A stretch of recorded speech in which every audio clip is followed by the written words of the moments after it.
File number 5-644. Date October the 16th, 1967.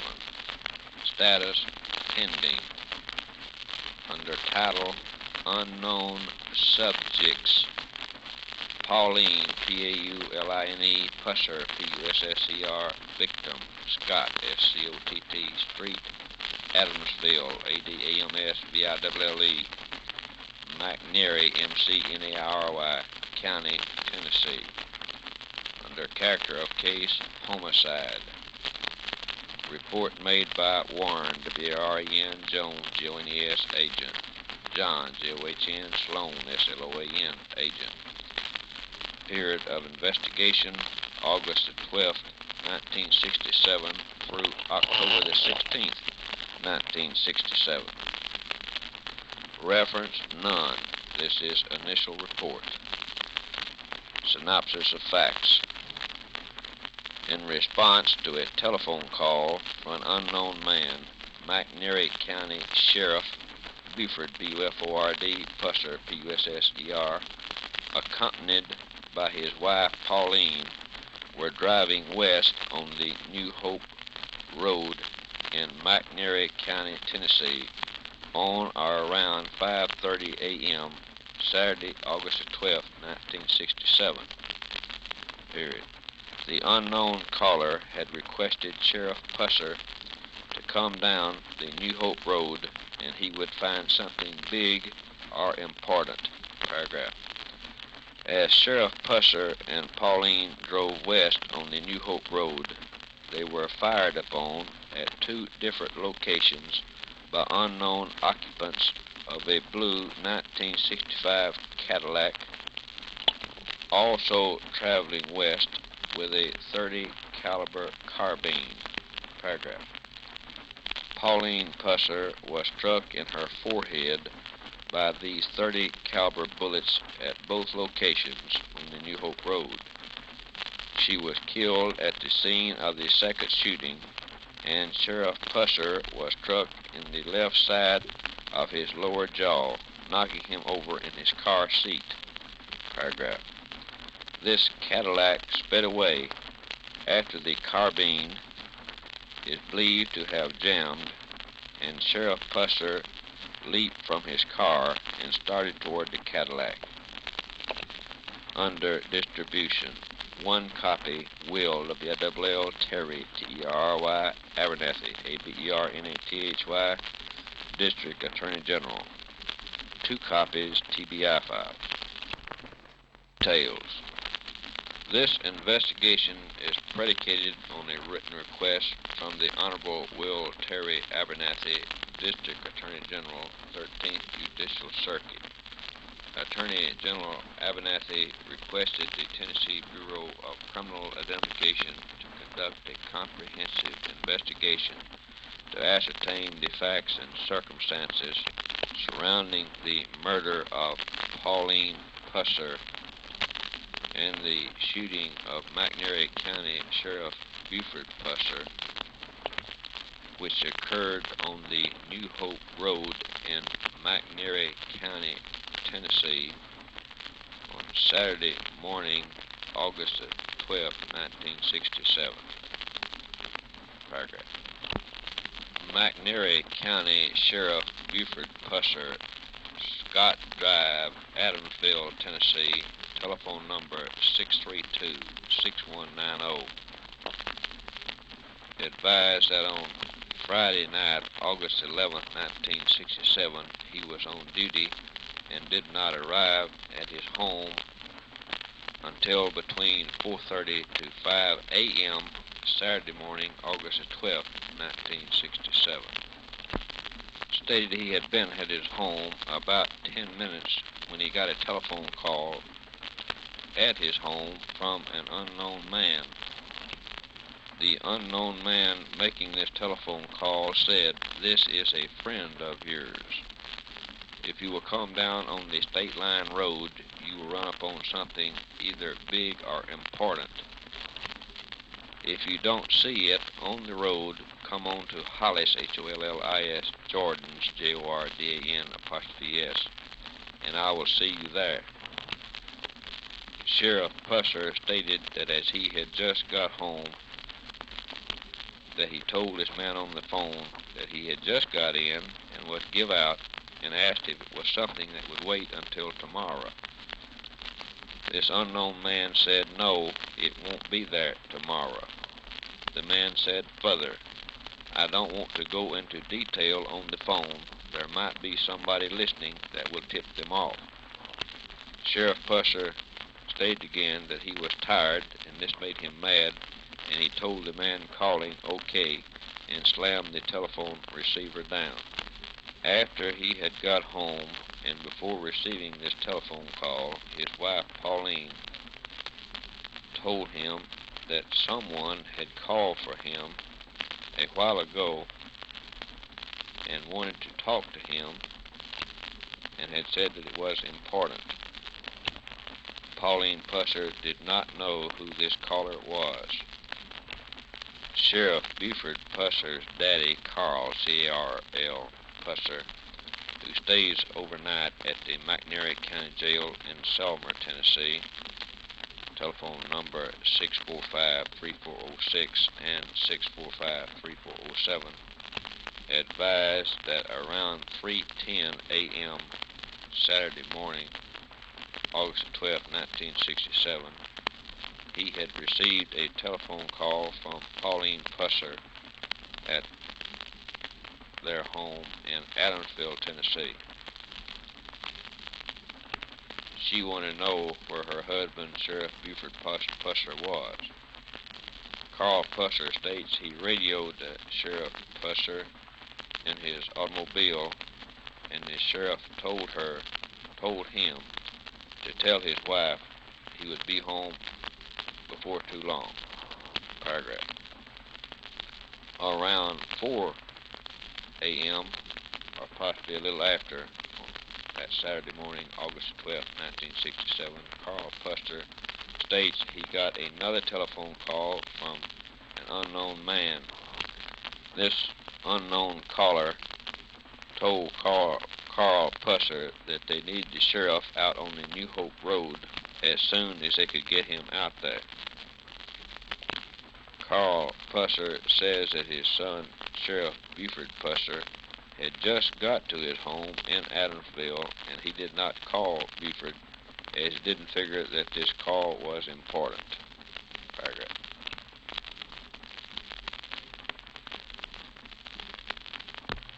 Sheriff Buford Pusser continued, stating that he hadn't pulled his clothes off when he got this telephone call.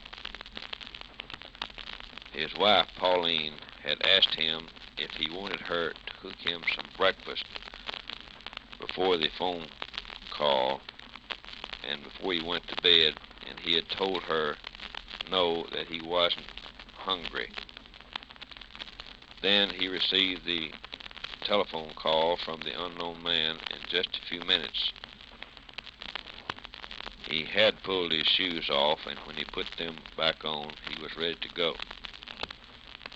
His wife, Pauline, asked if she could go with him, that she wasn't sleepy. He told her if she wanted to, and she put on some pedal pushers and a blouse, brushed her teeth, and she was ready to go. Buford Pusser states that both he and his wife got in his car, and they left Adamsville and went out Highway 64. They turned off at Gilchrist, Gilchrist, and went through the Blacktop Road to Stantonville, Stantonville, and came across to Mickey, Michie. On getting to Highway 57, he went toward Eastview, Eastview, and turned left on the New Hope Road, Newhoperoad. Sheriff Pusser was asked if he knew what time this was. Stated he did not know the exact time, but said it was still dark, but was beginning to break day, but that he still had to have the car headlights on to see how to drive. He was asked if he had met or passed any cars advised that he did not meet or pass any cars from his home in Adamsville until he arrived on the New Hope Road.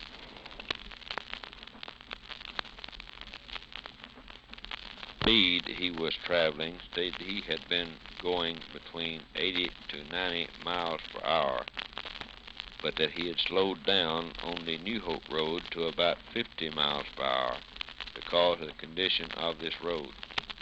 Advised that they were playing the stereo STERO tape on his car, and Pauline was trying to get the speaker balanced. He had slowed down real slow for a bridge on the New Hope Road, and he didn't know anyone was behind him. The first thing that he realized of anyone being behind him was when he heard some shots. Then he noticed the front end of a car that had pulled up beside him just as he was pulling across a bridge on the New Hope Road. This car had its headlights off, and the headlights on the car came on just about the time the shooting started. He believes there were some shots first, and then the headlights on this car popped on, but that it was all about the same time in the headlights coming on and the shots being fired. Advised there was 4, 5, or 6 shots, or a burst of shots fired from shots fired who had pulled up beside him. This automobile passed him. There was 1, 2, or 3 shots that hit his car. These bullets broke the left back glass, broke Sheriff's car, broke the left back glass, broke the left back glass, broke the left back glass, broke the left back glass, broke the left back glass, broke the left back glass, broke the left back glass, broke the left back glass, broke the left back glass, broke the left back glass, broke the left back glass, broke the left back glass, broke the left back glass, broke the left back glass, broke the left back glass, broke the left back glass, broke the left back glass, broke the left. The shot hollering, the shot hollering takes approximately with the distance of this Pusser to the scene of this Hasbrook's home in Adamsville, Tennessee. Hasbrook's home in Adamsville, Tennessee. 20 good new LEST found cartridge cases along to Dawson,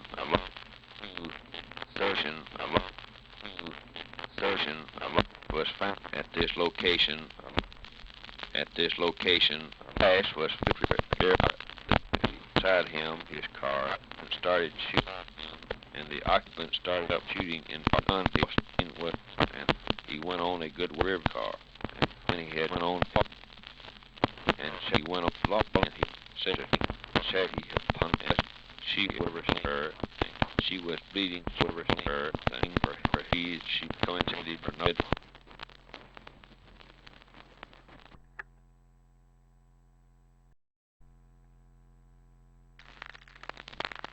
Sheriff Pusser advised that Pauline started stiffening and jerking, and her hands and feet went up, and she started gurgling, and he thought she was choking to death, and he had stopped his car real quick and kicked his car door open and turned Pauline's head up to where he could look her in the face. The fact that he thought she was choking to death being the reason that made him stop. When he turned her face to him, he saw some blood coming out of her hairline and some out of her mouth. Advised he had one leg out of his car, but was still sitting in the car seat. About this time, a blue 64 or 65 Cadillac, Cadillac, pulled up beside him and stopped. the headlights on this Cadillac was on. This Cadillac that pulled up beside him had pulled off to the left side of the road a pretty good ways to where a car could have possibly have passed between them, as he had pulled off to the right side of the road when he had stopped his car. When the blue Cadillac pulled up beside him, he had his door about half open. As soon as the blue Cadillac drove up and stopped, the occupants of this blue Cadillac started shooting into the sheriff's car and said that glass was flying everywhere. The occupants of this blue Cadillac started shooting just as they drove up and stopped. Sheriff Pusser advised that he tried to jerk Pauline down before he was hit. Stated he was looking directly at Pauline when she was hit again in the forehead. He had not been hit by a bullet then. When he saw Pauline hit again, he was trying to get down himself. Then he was hit by a bullet, and it knocked him down in the car seat. He sat back up in just a few minutes when the gun stopped firing. After he sat back up in the car seat, he noticed that the blue Cadillac had pulled up to where the back of the Cadillac was about even with the front of his car. The sheriff had been hit in the left side of his jaw by one of the bullets. Upon setting back up, he saw a man in the right front seat of the Cadillac, and this man had a rifle about half stuck out of the car window. The gun had a big long clip, and he had the gun kind of sideways. The gun was either a carbine or a machine gun. The gun was kind of laying sideways, and he saw a big long clip in the gun.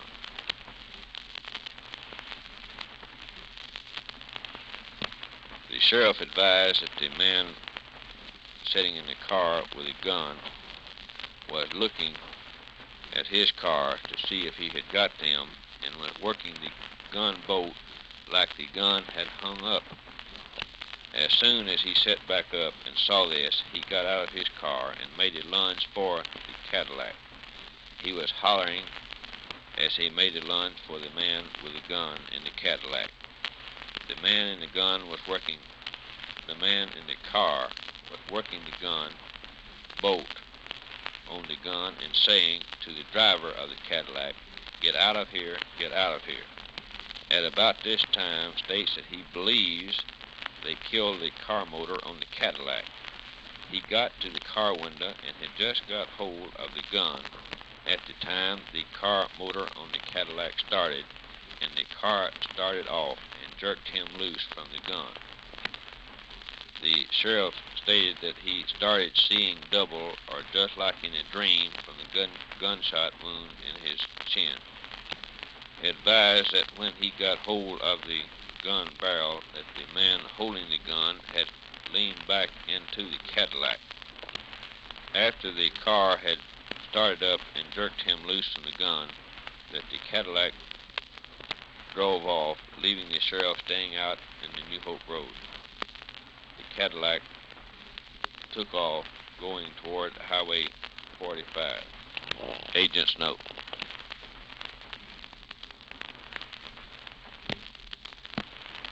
It is a distance of 1 mile and 9/10 from the scene of the first shooting at the bridge on the New Hope Road to the scene of the second shooting on the New Hope Road at its intersection with the Acton ACTON Road.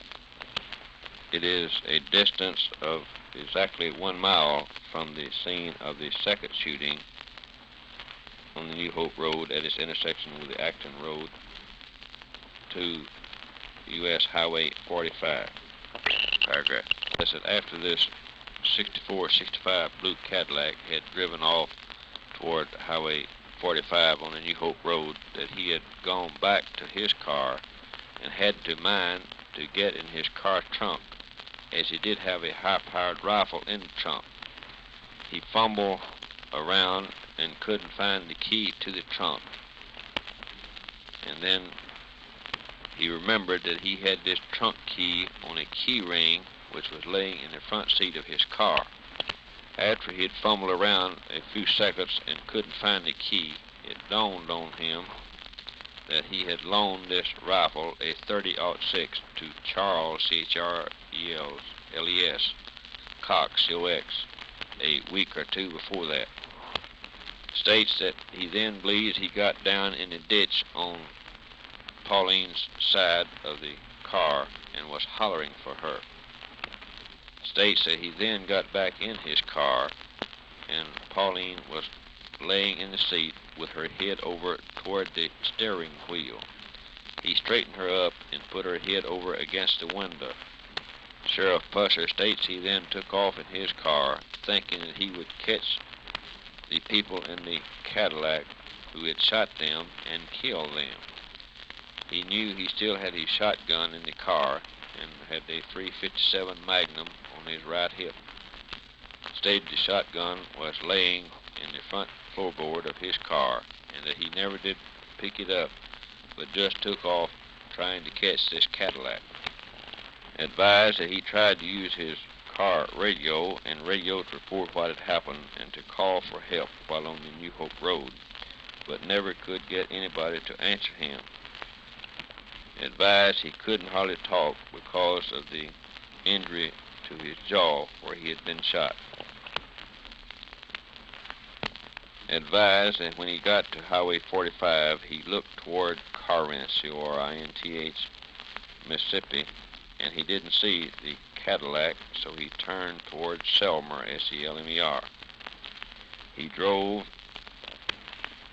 on toward Selmer and turned around on the hill after he had passed Hollis, H-O-L-L-I-S, Jordan, J-O-R-D-A-N, apostrophe-S, beer joint, as he didn't see the Cadillac, and then went back toward Corinth with his car wide open. When he got to the state line, he whirled around to the front of the Shamrock, S-H-A-M-R-O-C-K, Motel, to where he could see the front of the Plantation, P-L-A-N-T-A-T-I-O-N Club. For as when he saw this blue Cadillac on the New Hope Road, he thought it was W.O. Hathcock, H-A-T-H-C-O-C-K, apostrophe S, Jr.'s car, who lived at the Plantation Club.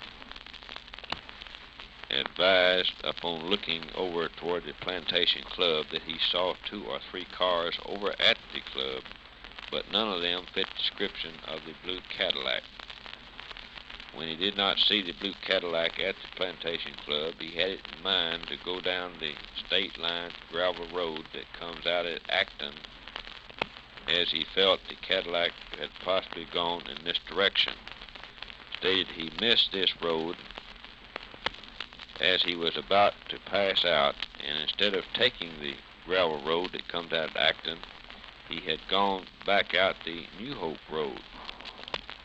Stated that he really didn't know what made him miss the road, but that he didn't know what had happened, that he might have even passed out. It dawned on him that he was on the New Hope Road, and he turned around at Eber, E-B-E-R, Henry's, H-E-N-R-Y, apostrophe S house, or at a Negro's driveway, and then went back to Highway 45. Advised he was still just about to pass out, but that he went toward Selmer, S-E-L-M-E-R, Tennessee.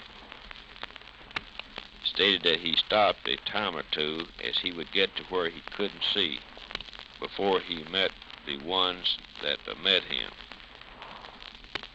He doesn't know who arrived first, but the Selmer police and the highway patrol both came to where he was on Highway 45.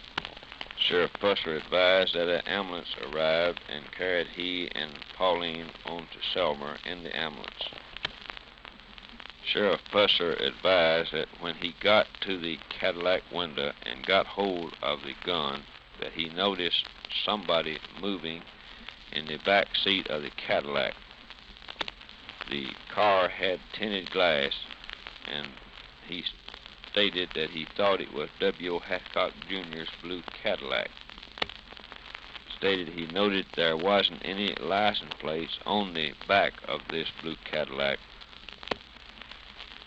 The man with the rifle was the passenger in the front seat.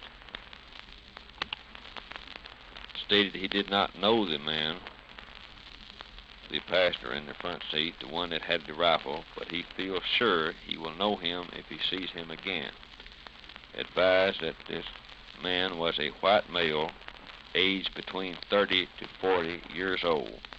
He was bareheaded, had thick black hair, parted and combed back, no glasses, had a full round face, was of dark complexion but not real dark. He would say from his face he was heavy set. Stated he does not believe he had ever seen this man before. The man had on a short sleeve plaid shirt, and he noticed his sleeves came plumb down to his elbows. Advised he did not see. Advised he did not see. Advised he did not see. Advised he did not see. Could not recognize him. Could not recognize him. Could not recognize him. Could not. 465 stated that 465 he had gone ahead with anyone who wanted to kill. Would cause ahead with anyone who wanted to kill. Would cause ahead with anyone for his wounded. Jarton. He ran for Jarton. Final for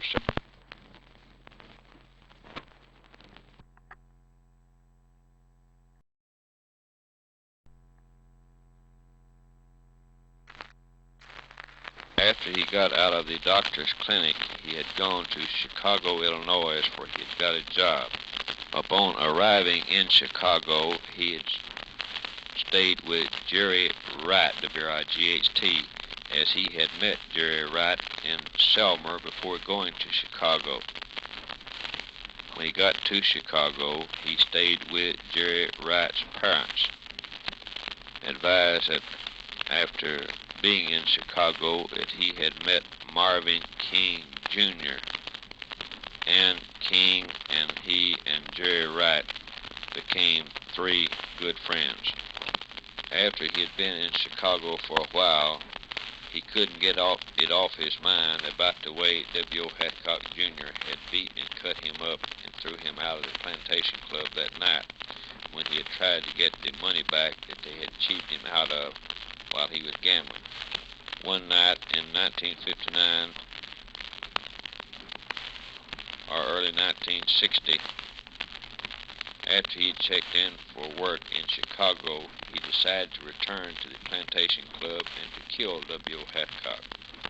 Advised that he'd got him a sawed-off shotgun and that he left work in Chicago and drove to the Plantation Club. Advised that Jerry Wright and Marvin King Jr. had come with him from Chicago to the Plantation Club. Stated that neither Wright nor King had anything to do with what he was planning on doing to W. Hathcock, but they just came along with him and that they did part of the driving. Stated that both Wright and King were present with him at the Plantation Club, but stated again that they had nothing to do with what happened.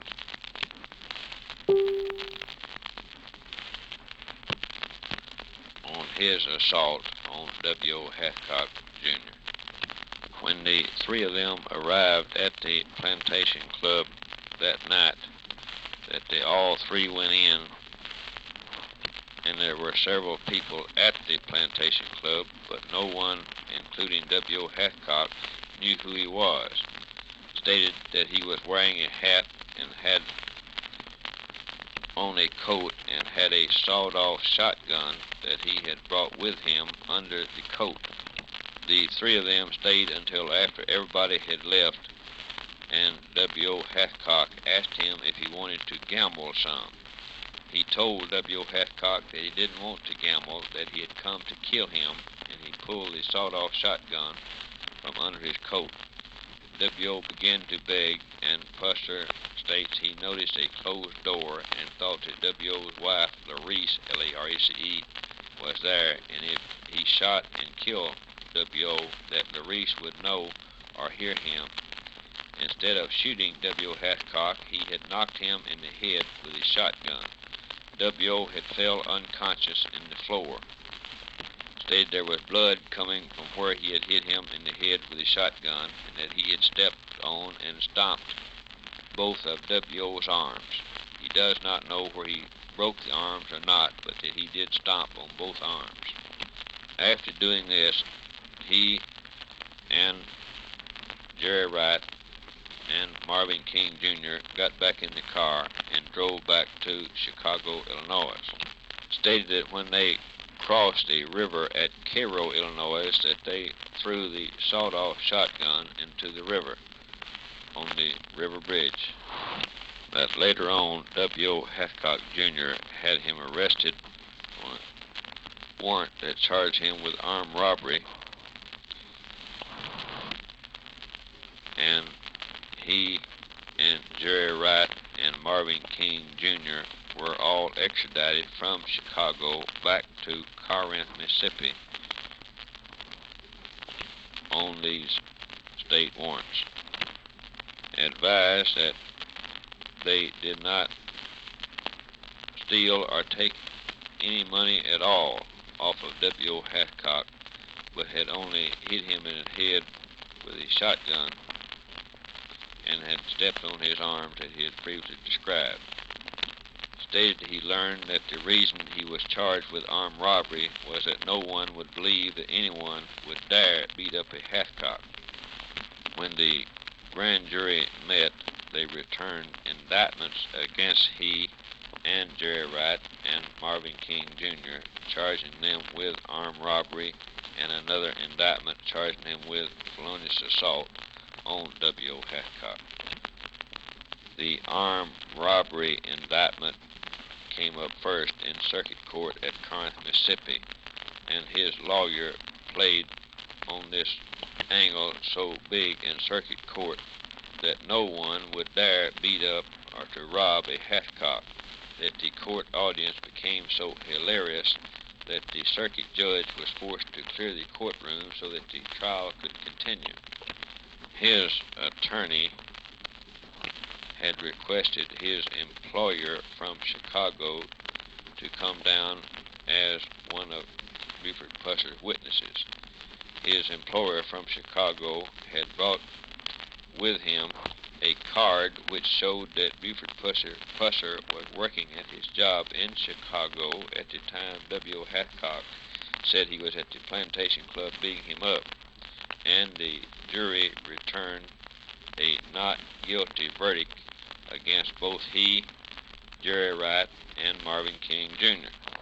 on the armed robbery indictments.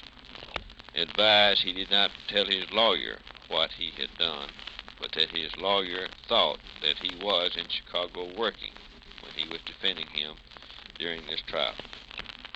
Advised that the felonious assault indictment was continued to the next term of court, at which time molested charges were dismissed against he and Wright and King.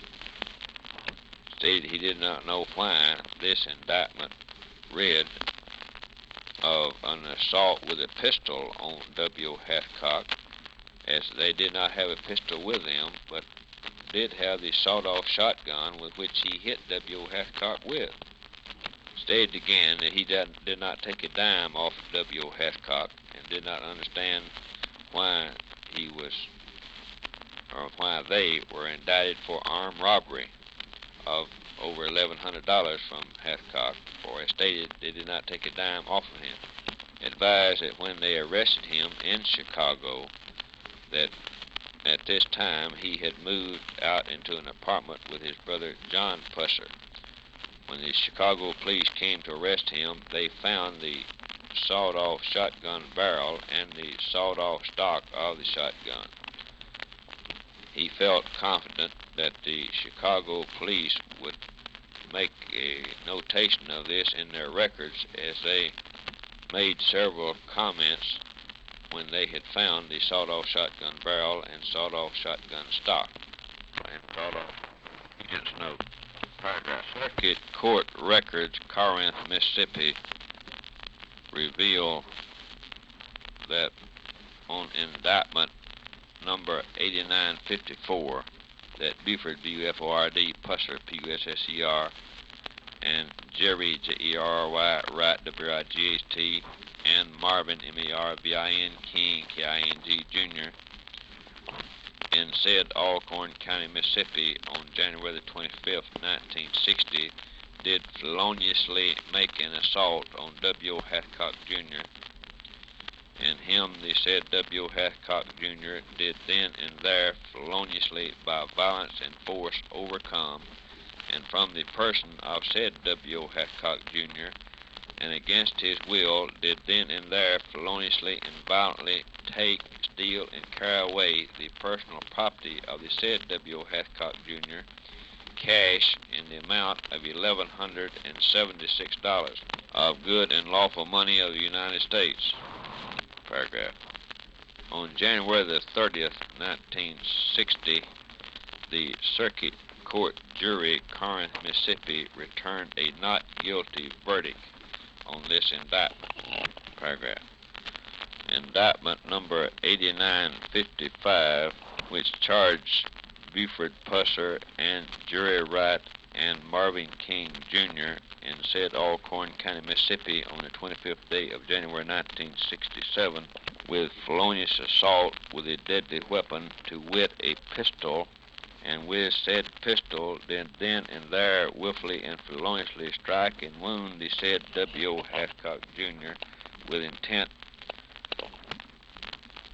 to willfully, feloniously, and of malice and aforethought to kill and murder said W. Hathcock, Jr. The court records show that this indictment, number 8955, charging felonious assault with intent to murder, was continued in January 1960. The record shows further that this indictment was retired from the files in July of 1960. Paragraph.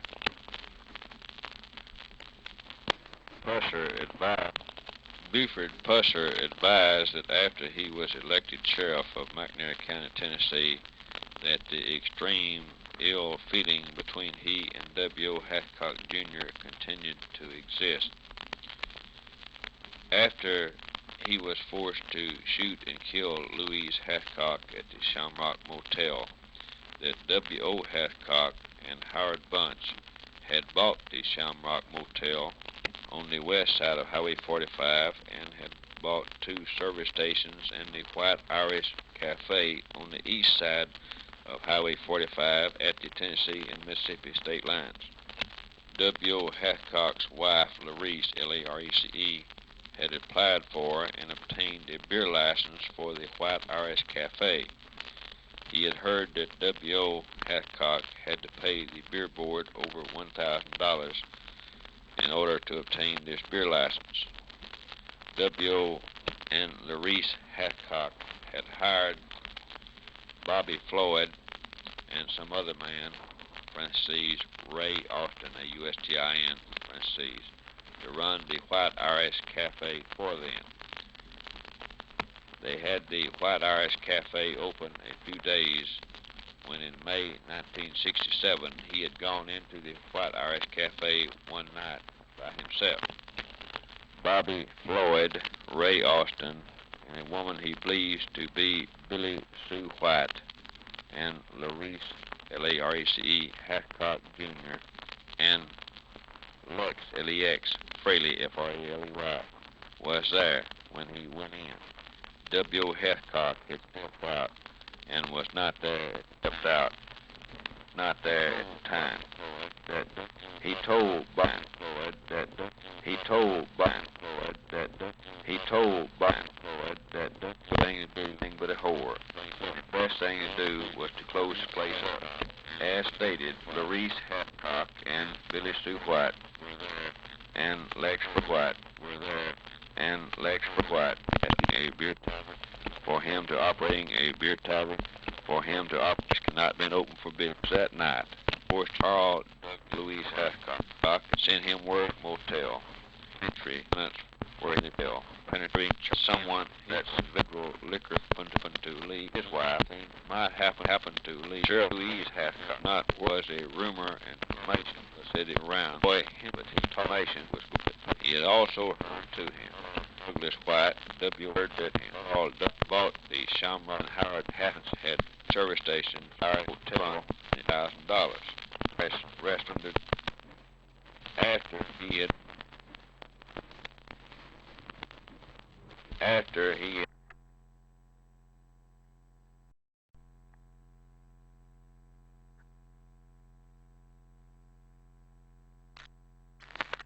killed Louise Hathcock and W.O. Hathcock had purchased the property. He had told Bobby Floyd and Maurice Hathcock, W.O.'s wife, presence that W.O. Hathcock wouldn't run the place right and for them to close the place up. Paragraph. Advised that he had received word from Earl Mills of Henderson, Tennessee, some 2 or 3 months prior to this shooting on August 12th, in that Earl Mills had come from Henderson to Selmer, Tennessee, and had told him that he had received word from his brother Jim Mills, who was serving a sentence in the federal prison, Texarkana, Texas, that Carl Douglas Towhead White had hired some men to kill the sheriff. Period. Earl Mills told him that from the information he had received from Jim for the sheriff not to answer any calls that he received at night, that these men Towhead White had hired were going to ambush him.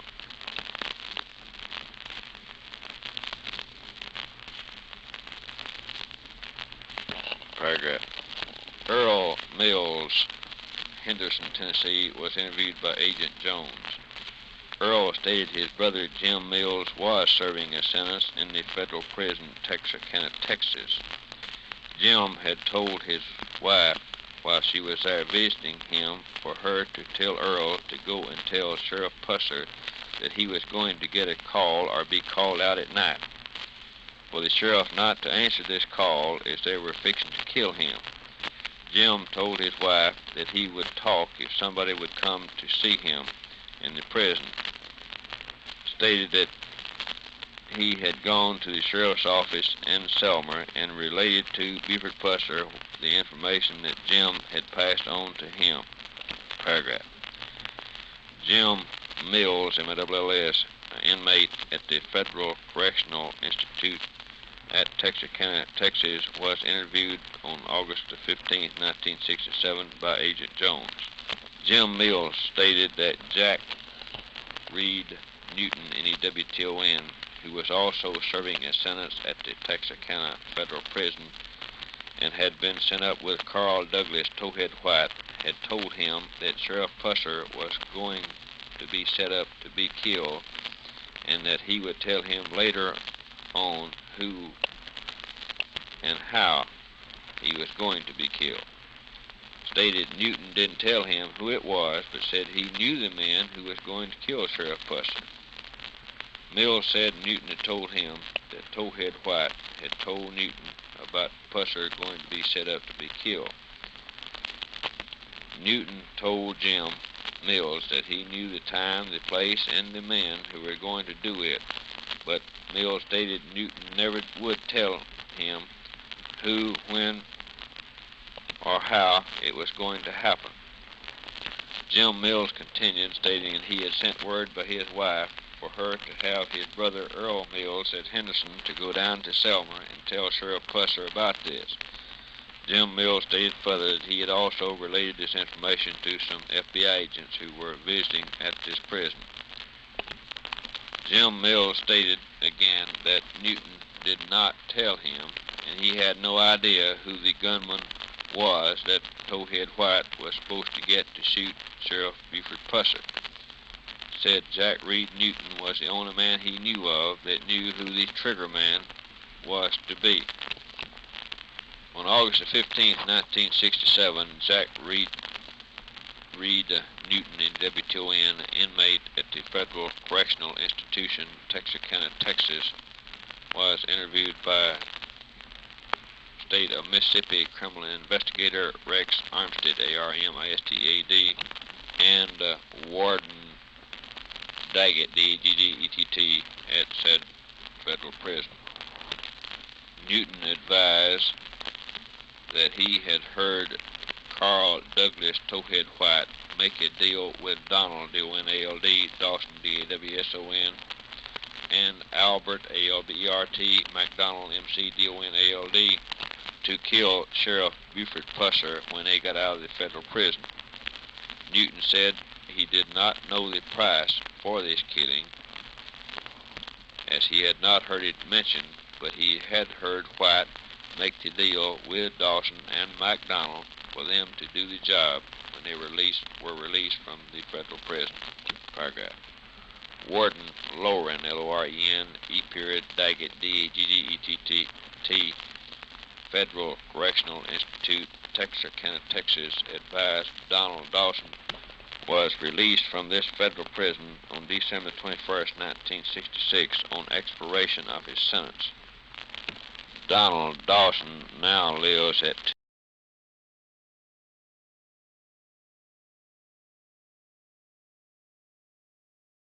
paragraph.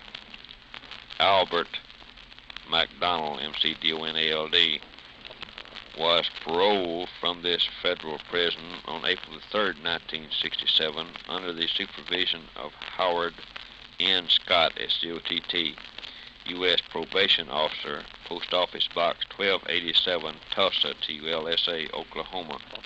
Warden Daggett stated that Albert McDonald's home address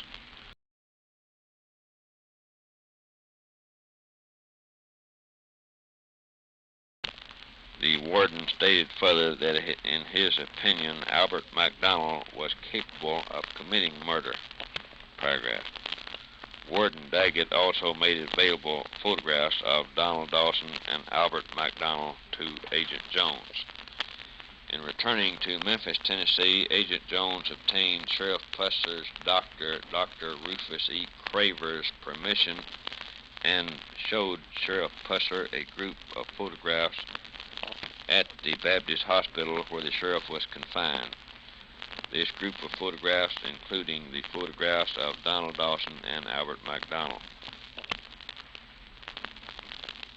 Agent's note. It is mentioned again that Sheriff Pusser states there was 3 people in the blue 64 or 65 Cadillac, and that he can only recognize the gunman who was the passenger in the front seat of said automobile. Paragraph. In going through this group of 7 photographs that Agent Jones showed Pusser, he discarded Donald Dawson's photograph, but when he came to Albert McDonald's picture, he looked at it for a while and then laid it aside and went on through looking at the other pictures of subjects in said group of photographs. When he had gone through this group of 7 pictures, he picked up McDonald's picture again and looked at it for a few minutes.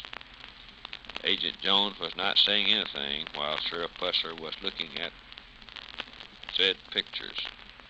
After Pusser had picked up Albert McDonald's picture again and looked at it for about 2 minutes, Agent Jones asked if he recognized the man in the picture. Sheriff Pusser stated he was the right size and all, but that McDonald's head came in too much at the top, and came in more than the gunman's head did, as he remembered him sitting in the Cadillac. Stated that the gunman's head was more square at the top and did not go in as much at the top as McDonald's head appeared to as shown in the picture. A more recent photograph of Albert McDonald was obtained from the Tulsa, Oklahoma Police Department and shown to Sheriff Pusser. The sheriff advised that McDonald's picture made him think of the man according to his size, but that McDonald's picture made him look a little older than the gunman looked. Stated that his size was right and that he would like to see Albert McDonald in person sitting in a car, as he had seen the gunman on the New Hope Road before he could say Albert McDonald was or was not the gunman. Stated it would be necessary for him to see McDonald sitting in the car before he could say he was or was not the man. Agent's note. A letter dated October the 3rd, 1967 has been received from Jack, J-A-C-K, Purdy, P-U-R-D-I-E, Chief of Police, Tulsa, Oklahoma. Chief Purdy states in this letter that Albert McDonald is presently in the Tulsa County Jail being held as a federal parole violator. He was taken into custody on September 9, 1967, and has been held there since. Paragraph. On August 11th, one of our local police officers in Tulsa went to Mrs. Epps, E-P-P-S, Motel, the Western Capri, C-A-P-R-I, in Tulsa, T-U-L-S-A, asking for McDonald. He was informed that McDonald was back east taking care of some business. The chief states further that subsequent to that, McDonald returned to the Western Capri, C-A-P-R-I, Motel. Stated they had been unable to determine exactly when, although it is believed he returned before September the 1st, 1967. Paragraph. On September 28, 1967, McDonald was interviewed by officers of the Tulsa Police Department regarding his whereabouts on August 10th, 11th, and 12th. McDonald was informed by the Tulsa officers that he had been named as a suspect in a local burglary which took place between August 10th and August 13th, 1967. Paragraph. Chief Purdy states that McDonald refused to talk to the interviewing officers, but stated that he had an alibi for August 10th, 11th, and 12th, and 13th. Paragraph. Agent John Sloan, in company with McNairy County Sheriff Buford Pusser, have made plans to go to Tulsa, Oklahoma on October the 19th, 1967, in order for Sheriff Pusser to see Albert McDonald in person to determine if he is possibly the gunman who shot and killed Pauline Pusser and shot Sheriff Pusser on the New Hope Road in McNairy County, Tennessee on August the 12th, 1967. The 12th, 19th. Random will regarding the results of this trip to Tulsa, Oklahoma for Sheriff Pusser to see Albert McDonald. Paragraph. McDonald deal win. Paragraph. McDonald. Paragraph. McDonald deal win. Paragraph. McDonald. Paragraph. McDonald deal win. Paragraph. McDonald. Paragraph. McDonald deal win. Paragraph. McDonald. Paragraph. McDonald. SAGF 209 at Field. SAGF 9 at the interview by 1960 on September the 5th. After Dawson September the 5th, he was and Sloan and Gay Douglas what with MY what with Bivens B.I. on the data where in all the books 1967 on done us to the east operation.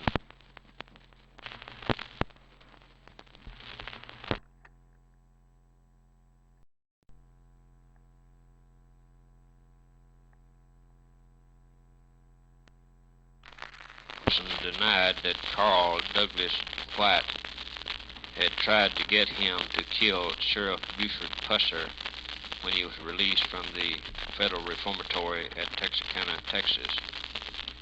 Paragraph.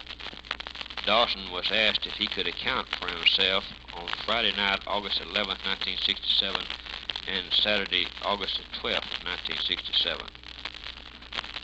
Dawson stated he was drinking on the day of August 11, 67, and as far as he knew, he was at the 157 Motel in Colbert, C-O-L-B-E-R-T, County, Alabama.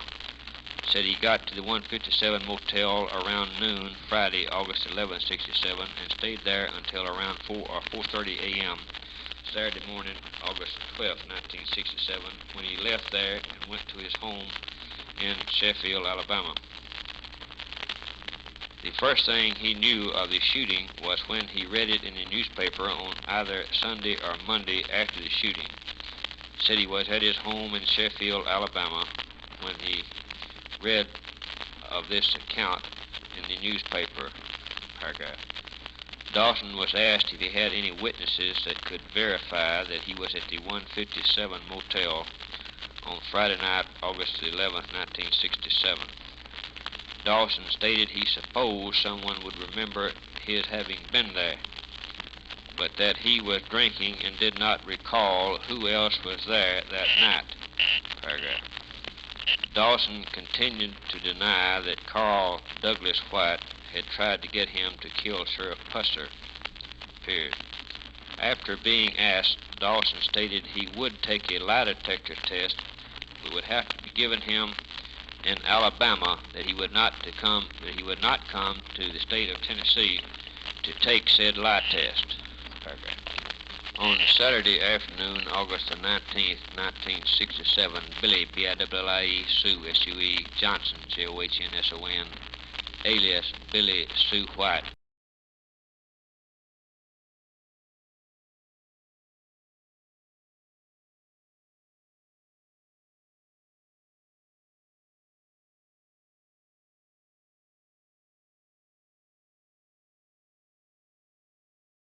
called Agent Jones by telephone at his home in Jackson, Tennessee.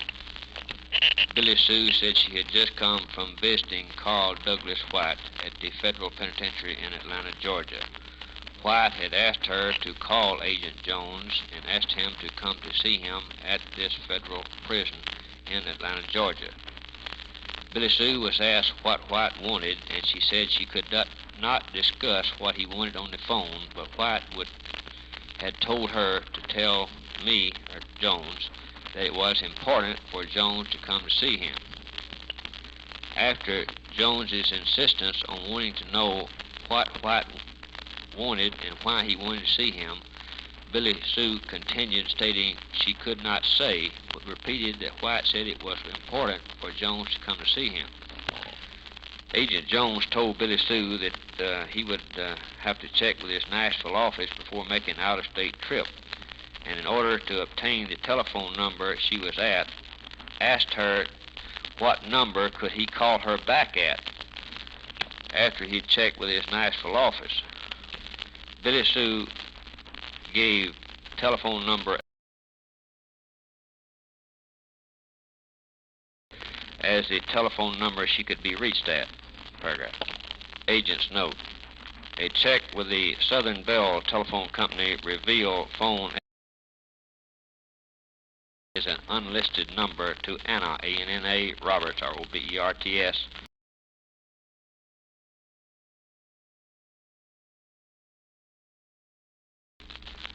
Anna Roberts and Billy Sue Johnson, alias Billy Sue White, share this apartment together. Further information from the telephone company revealed another telephone at this same address.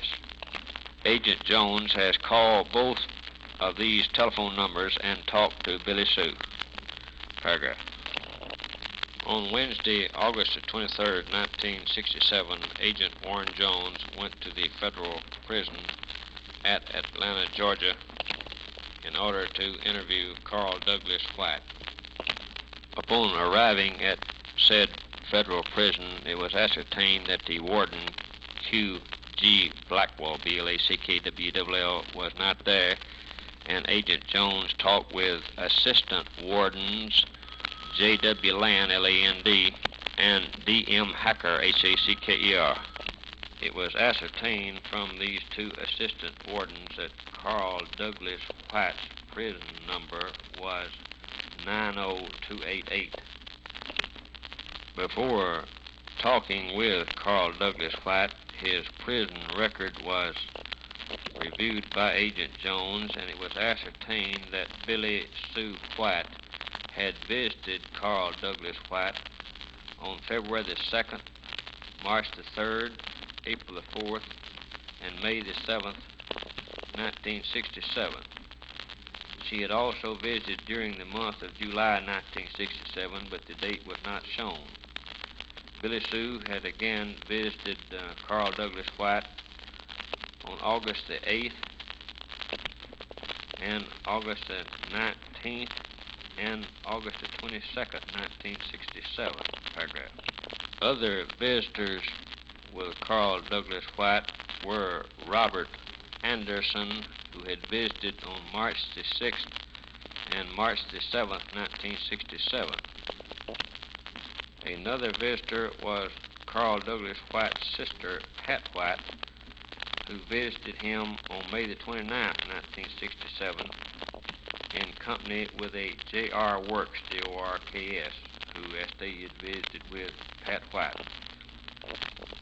The record further shows that on July the 15th, 1967, Carl Douglas White was visited on July the 15th, 1967, by attorney John, J-O-H-N, McGuigan, M-C, capital G-U-I-G-A-N, paragraph. Agent's note. This federal prison is located on McDonald, M-C-D-O-N-A-L-D, Boulevard in Atlanta, Georgia, with the telephone number being 627-2411, paragraph. Carl Douglas White was interviewed on Wednesday, August the 23rd, 1967, at the Federal Penitentiary, Atlanta, Georgia, by Agent Warren Jones, paragraph. Subject White was asked if he had sent word he wanted to talk to this agent. White stated that he had sent word by his wife, Billy Sue, and she had told him yesterday she had called Jones, and Jones had said he would come talk with him.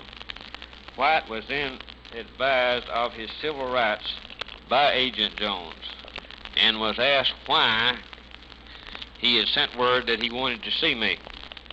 Carl Douglas White stated or requested that he be given a lie detector test or truth serum before this interview begun, so that this agent would know he had nothing to do with Sheriff Pusser's wife getting shot and killed and the sheriff's shot. Neither did he have anything to do with the Sheriff Pusser being shot in January of 1967. Asked that he be asked on this lie detector test, had he ever killed anybody, and had he ever had anybody killed? Agent's note. It is strongly felt that Carl Douglas White knew of the difficulties that would be encountered in attempting to give a man who is a prisoner in a federal penitentiary a lie detector test to determine if he was involved in a murder that had occurred on the outside of the prison. Paragraph. Carl Douglas White was asked again by Agent Jones why he had sent word that he wanted to see this agent. White then stated that he knew what people would be thinking, that since Louise Hathcock was killed, he would want Sheriff Pusser's wife dead. He repeated again he wanted to be given a lie detector test or truth serum to prove he had nothing to do with the murder of Pauline Pusser. Paragraph. White continued stating from the way the paper read and said that it happened, he felt it was a hired killing.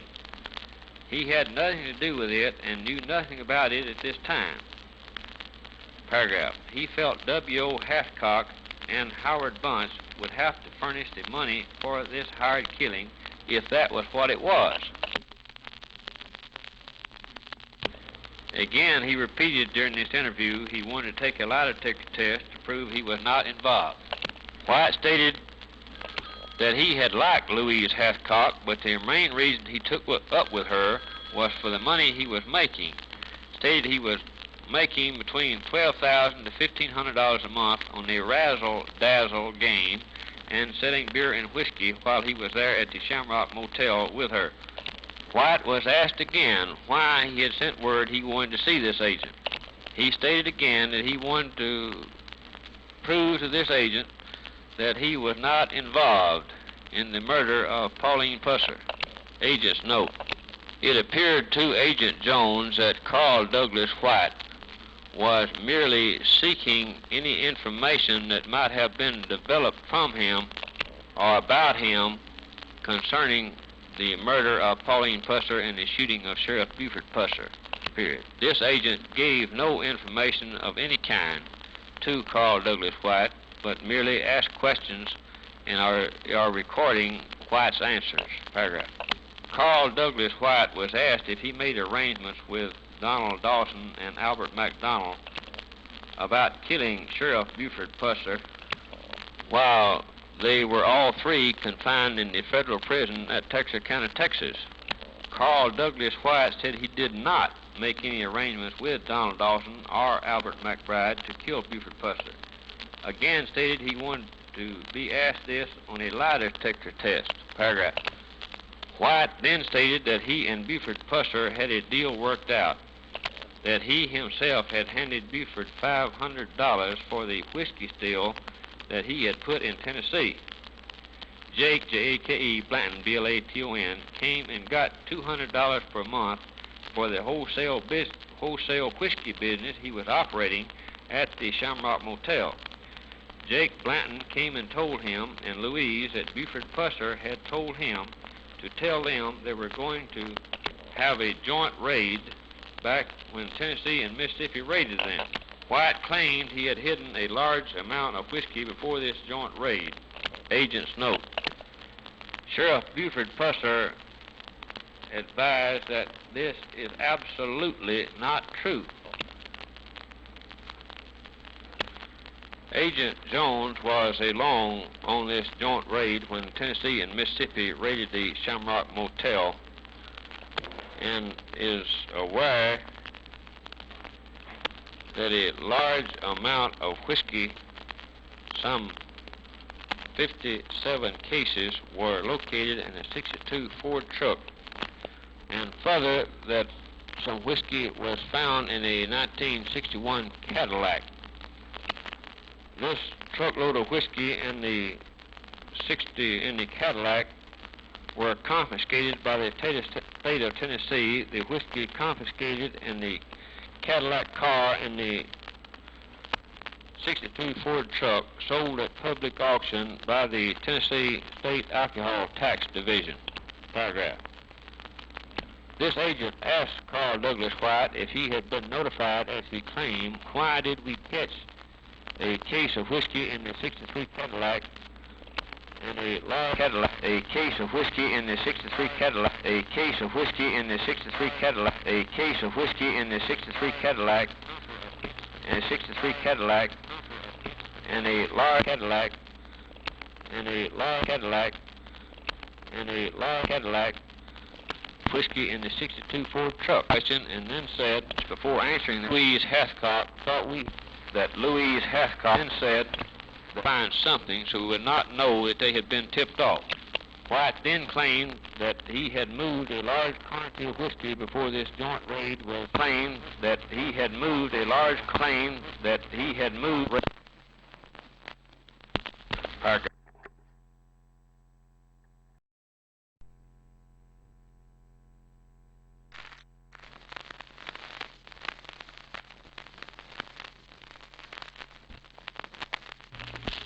Carl Douglas White was asked if W.O. Hathcock, H-A-T-H-C-O-C-K Jr., and his wife, Larice, L-A-R-E-C-E, had come to see him in prison.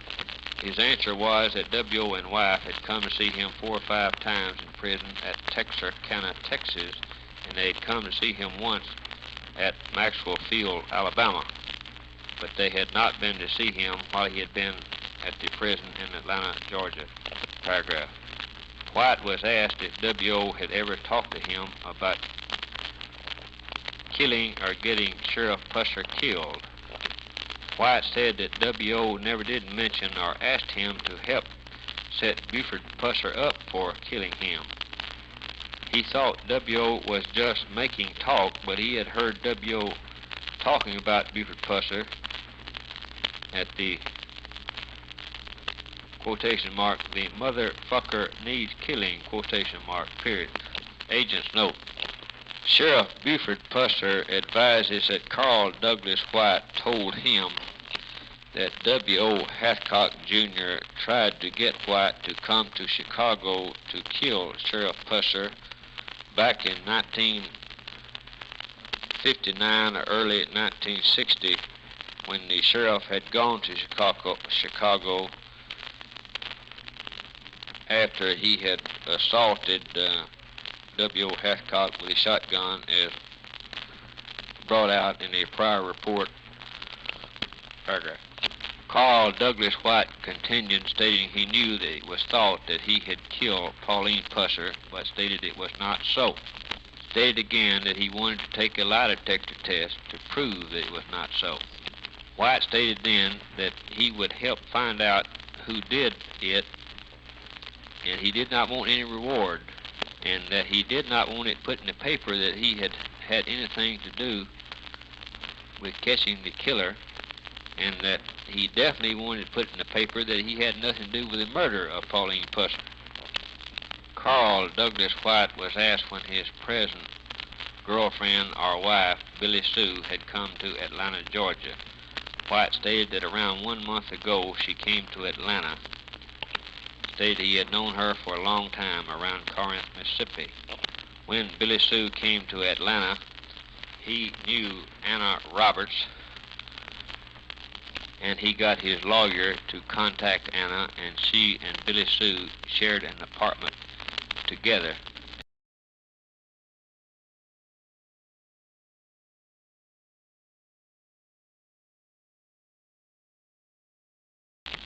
Carl Douglas White was asked who was Anna Roberts.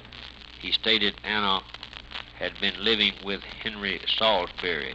Said Henry Salisbury was in jail in Atlanta as he had got a 12-year sentence on a conviction for armed robbery of a supermarket. Advised that Henry Salisbury is in jail in Atlanta appealing this conviction. Paragraph. White was asked when and why he had escaped from the federal prison at Maxwell Field, as he only had a short length of time to go to finish serving his sentence. White stated he escaped from Maxwell Field prison on December 11, 1966, with a man called Frenchie, F-R-E-N-C-H-I-E. Advised that he and Frenchie had parted company in about 1 week in Melba, M-E-L-B-A, Florida. White stated that he turned himself in on January 3, 1967, or the day after Sheriff Pusser was shot on Highway 45 in McNair County, Tennessee, on January 2, 1967. White stated he had nothing to do with this shooting and wanted to be given a lie detector test in regard to this.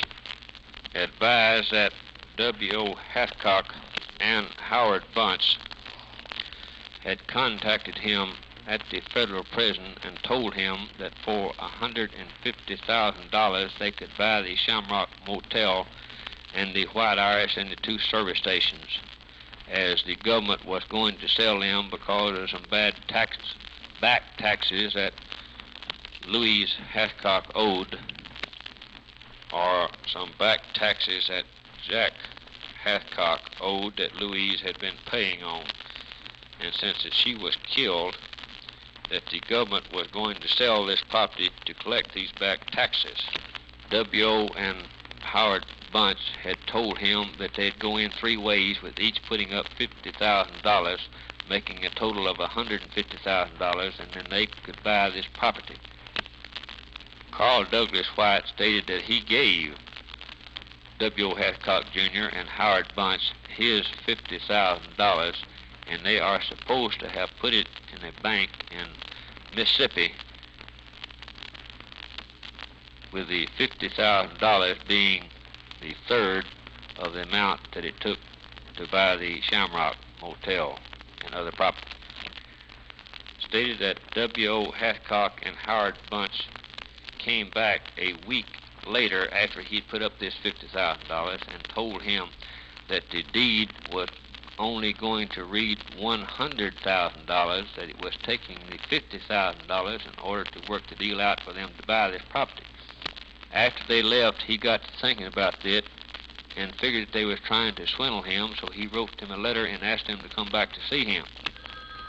When they came back, he told them he wanted to dissolve this three-way partnership and wanted his $50,000 back. Stated W.O. Hathcock gave him $40,000 and still owed him $10,000. The reason for this escape from Maxwell Field in December 1966 was to collect this $10,000 that W.O. Hathcock still owed him. Advised he and Billy Sue came to Corinth, Mississippi, and that he remained in Corinth, and Billy Sue went to the Plantation Club and obtained this $10,000 from W.O. and Louise Hathcock. Upon getting this money, he turned himself back in as a federal prisoner. As stated, he turned himself back in the day after Sheriff Pusser was shot on Highway 45 South in January 1967. Carl Douglas White stated that Buford Pusser and Jake Blanton from Adamsville took $1,000 a month from the Shamrock while he was operating from the Shamrock for the razzle-dazzle game and the bootleg whiskey business he was operating. White was asked if Buford Pusser had collected this money, and he said no, that Jake Blanton came to the Shamrock to get this money. Agent's note. Sheriff Buford Pusser states that this is not true, that if Jake Blanton obtained any money from Carl Douglas White, that he knew nothing about it and that he received none of it. Paragraph.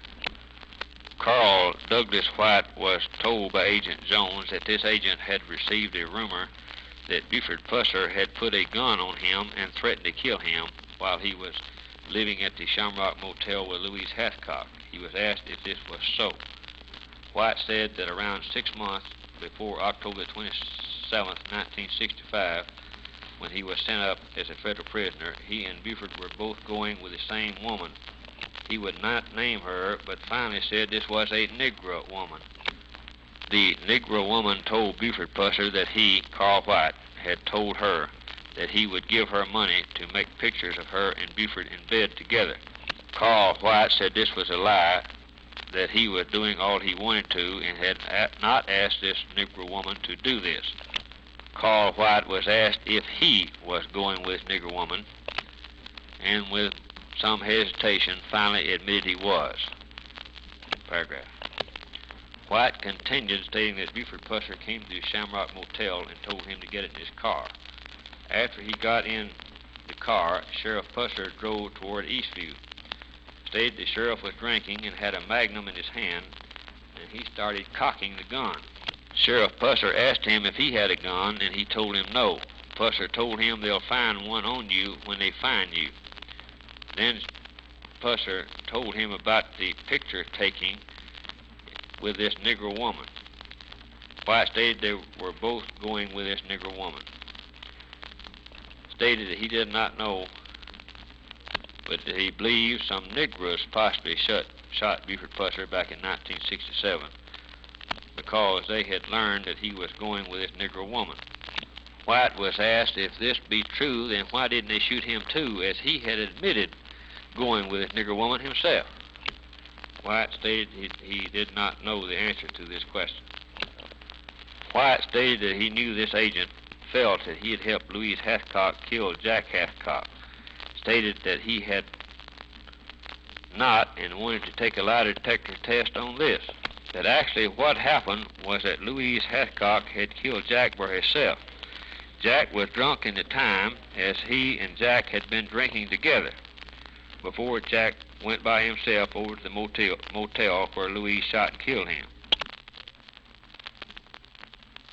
Carl Douglas White stated that Louise Hathcock had given Leo Bolton $1,000 to give General Sessions Judge Clyde Treese to fix the case when she killed Jack Hathcock. White stated further that when the boy got killed at the White Irish, that Louise gave Clyde Treese $3,000 for Howard Bunch, and as Bunch got her to do it, as Louise told him she could get it fixed with the judge, and Howard Bunch was to pay her back. Stated that Howard Bunch still owed Louise $700 of this money when Louise got killed. He had asked Bunch for this $700, but Bunch did not pay him. White stated when he got out of the prison that he would collect this money from Howard Bunch. Carl Douglas White was told that a man in the federal prison at Texarkana, Texas, had heard him make plans with Donald Dawson and Albert McDonald to kill Buford Pusser. White said this was not so, and said again he would take a lie detector test and would like for Donald Dawson and Albert McDonald to be given one too. Carl White was asked what kind of guns he owned or had owned. White stated he had never owned but one gun, and that was a 12-gauge shotgun, which was at his mother's house in Corinth, Mississippi now. He was asked what kind of guns W.O. Hathcock Jr. owned, and he said he had no idea about what kind of guns W.O. owned.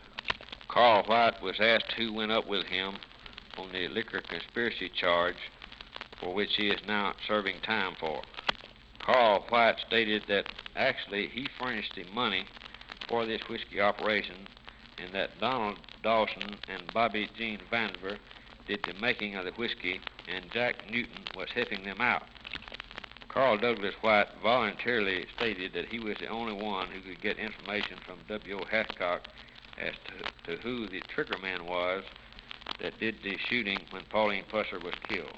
White continued, stating that when he gets out in 14 months, or if he could get paroled in 2 or 3 months, he said if we hadn't got it worked out, which he didn't believe we would, that he would promise that he would find out and let this agent know. Said, of course, he could not testify, but he would find out and let Agent Jones know if he'd keep it quiet. Stated he did not trust the other officers to keep their mouths shut about this, of him giving information, and would only tell Agent Jones. Paragraph. Carl White was asked what he did with the $10,000 that Billy Sue White collected from W.O. Hathcock when he escaped in December 1966. White stated that he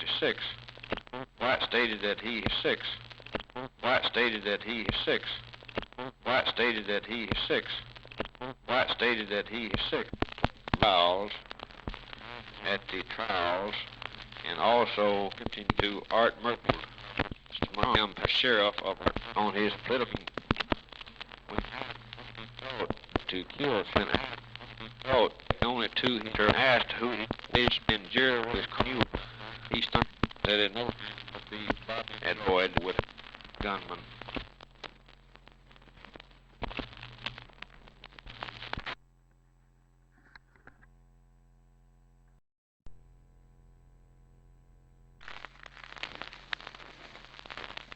Buford Pusser knows Bobby Floyd and states that he knows that Bobby Floyd was not the gunman who was the passenger in the front seat.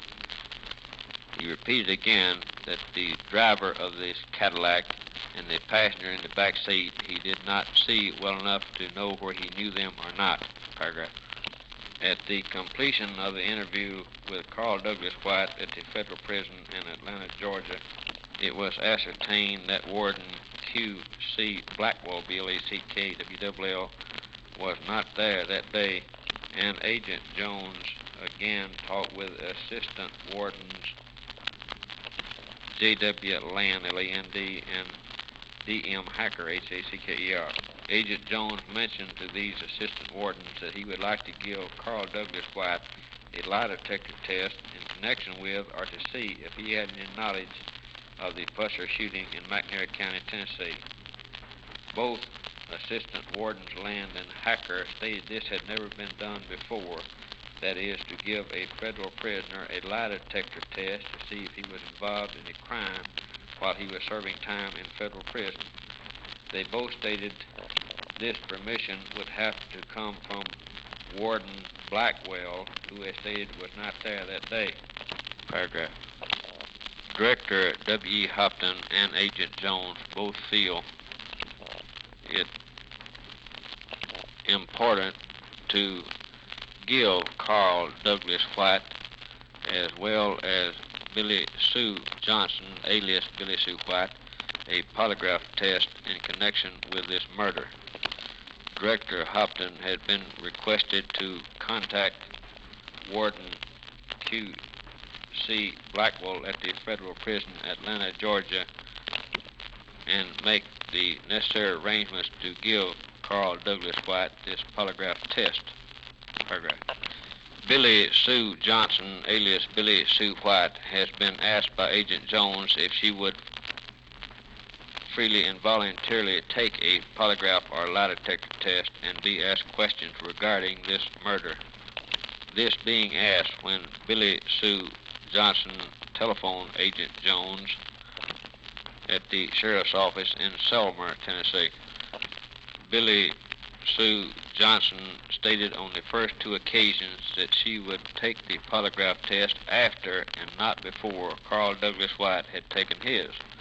On Thursday, October the 5th, 1967, Billy Sue Johnson telephoned Agent Jones at the sheriff's office, Selmer, Tennessee, again, and advised that she would take the polygraph test before Carl White took his, provided her lawyer was given the names of 3 polygraph men, and he checked them out to see if they were qualified to give said lie test. She said further that she would not come to Tennessee or Mississippi to take this test, but if she took one, it would have to be given in Atlanta, Georgia.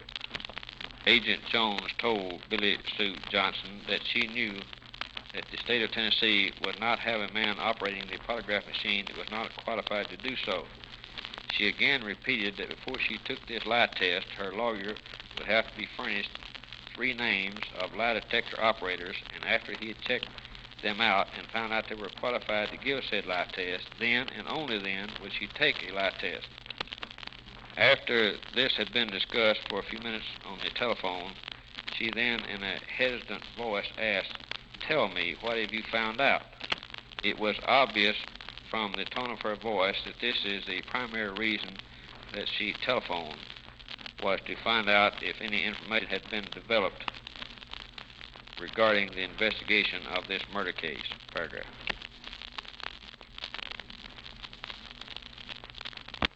Agent Jones that he could not answer her question on what this investigation had disclosed, for as she knew, she and Carl Douglas White were considered as possible suspects in being involved in this murder case. Paragraph. Billy Sue White then tells Agent Jones that she knows what he has found out in his investigation, and that is nothing. She wanted to know why this agent would like to see her take a lie detector test. That did he think that she had shot and killed Pauline Pusser? This agent told her no, that he did not think that she had actually pulled the trigger on the gun, but the fact that Carl Douglas White was in prison and she had been his only visitor for the past few weeks, that if Carl Douglas White was involved, that she would have to carry the messages and do the talking and arranging for him on the outside of the prison. Paragraph. Agent's note. It is mentioned that Bill P.I.W.L. Ford, F.U.W.L.W.O.D., RFD number 1 guide, GYS, Tennessee, phone number, found the 1530 caliber cartridge cases at the scene of the second shooting on the New Hope Road 1 mile east of U.S. Highway 45 at the intersection of the Acton Road. Lester, L-E-S-T-E-R, Burns, B-U-R-N-S, Highway 45 South, Midway, McNairy County, Tennessee, being the man that found the two .30 caliber cartridge cases at the scene of the first shooting on the New Hope Road, 2 9/10 miles east of US 45. Paragraph. These 17 .30 caliber cartridge cases were released to Agent Robert Goodwin at the Nashville TBI office by Agent John Sloan. Agent Goodwin has advised that the same .30 caliber carbine fired all 17 of these .30 caliber cartridge cases. Paragraph.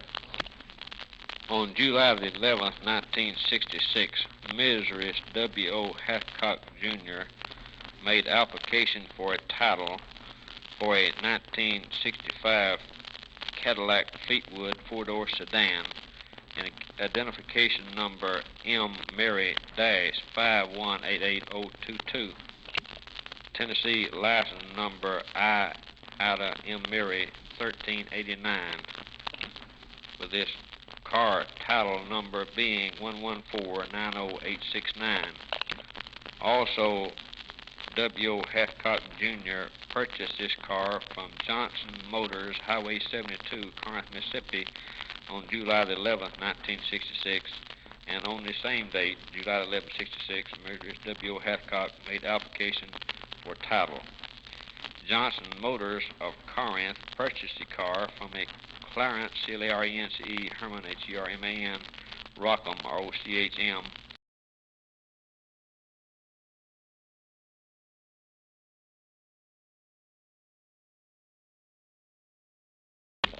This title shows that there is no lien on the car and that the Hathcocks paid $4,000 cash for the car.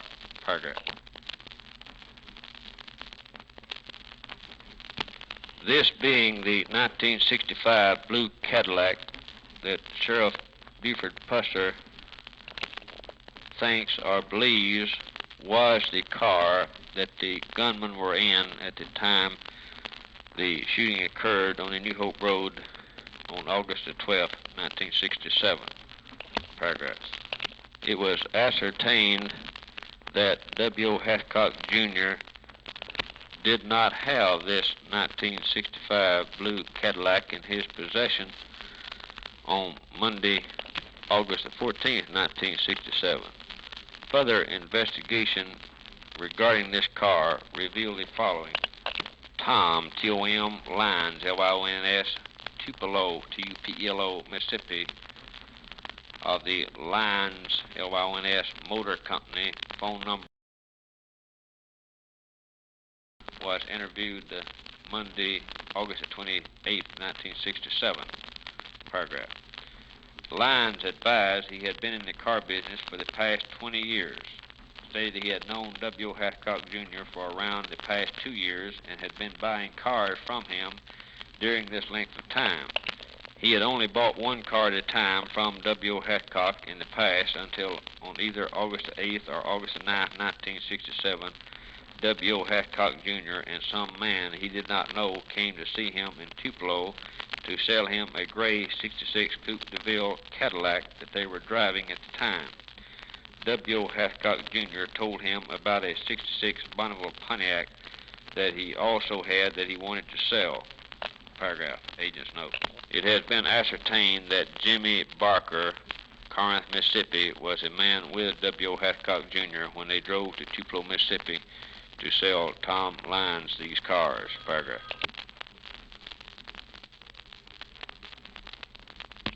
Lines was asked if W. Hathcock Jr. made any mention of selling his blue 65 four-door Fleetwood Cadillac that day. Lines said W. said nothing about selling this blue 65 Cadillac and continued stating that he bought no cars from W. that day. Around 11:30 a.m. Friday, August 11th, 1967, Lyons stated he went to W.O. Hathcock's at the Plantation Club on Highway 45 at the Tennessee and Mississippi state lines. Stated he went to buy the 66 Cadillac and 66 Pontiac. When he arrived at W.O. Hathcock's place at the Tennessee and Mississippi state lines on Friday, August 11, 67, these two cars were there along with a blue 65 Fleetwood Cadillac that had McNairy County, Tennessee license on it. Lyons stated he made W.O. Hathcock Jr. an offer for the 66 Pontiac and 66 Cadillac, and they couldn't get together on the selling price. As stated, he had noticed a blue 65 Fleetwood Cadillac there, and he asked W.O. Hathcock Jr. what he would take for all three cars, that maybe they could get together on the price for all three cars. W.O. Hathcock Jr. said he would try to sell Tom Lyons all three cars. Lyons said he first offered W.O. Hathcock $8,500 for all three cars, and W.O. said he would take $8,800 for them. Tom said he figured again and told W.O. he would give him $8,600 for the three cars. W.O. told him if he would give $500 more on each of the two Cadillacs, which would make a total of $8,700 for all three cars, that he would sell them to him. Tom said he still didn't agree with W.O. on this price and told him $8,600 was all he would give. W.O. tried to get him up $500 on the price of each of the two Cadillacs, but he wouldn't do it. W.O. Hathcock Jr. then agreed to sell all three cars for $8,600, and he wrote W.O. a check for this amount. For the blue 65 Fleetwood Cadillac, the 66 Bonneville Pontiac, and the 66 Coupe de Ville Cadillac. Tom Lyons says he told W.O. of these cars. He would have told W.O. of these cars. He would have told W.O. of these cars. He would have told W.O. of these cars. He would have told W.O. of these cars. He would have told W.O. of a boy named Mississippi from Chuck White. They had come to his wife was W.O. told him that he liked him to leave the Memphis, and he would like to leave the Memphis, and he would like to leave the Memphis, and he license on it stated had blue 65 license had to Memphis place. John he left his and he and with the key 66 had him to Tupelo and then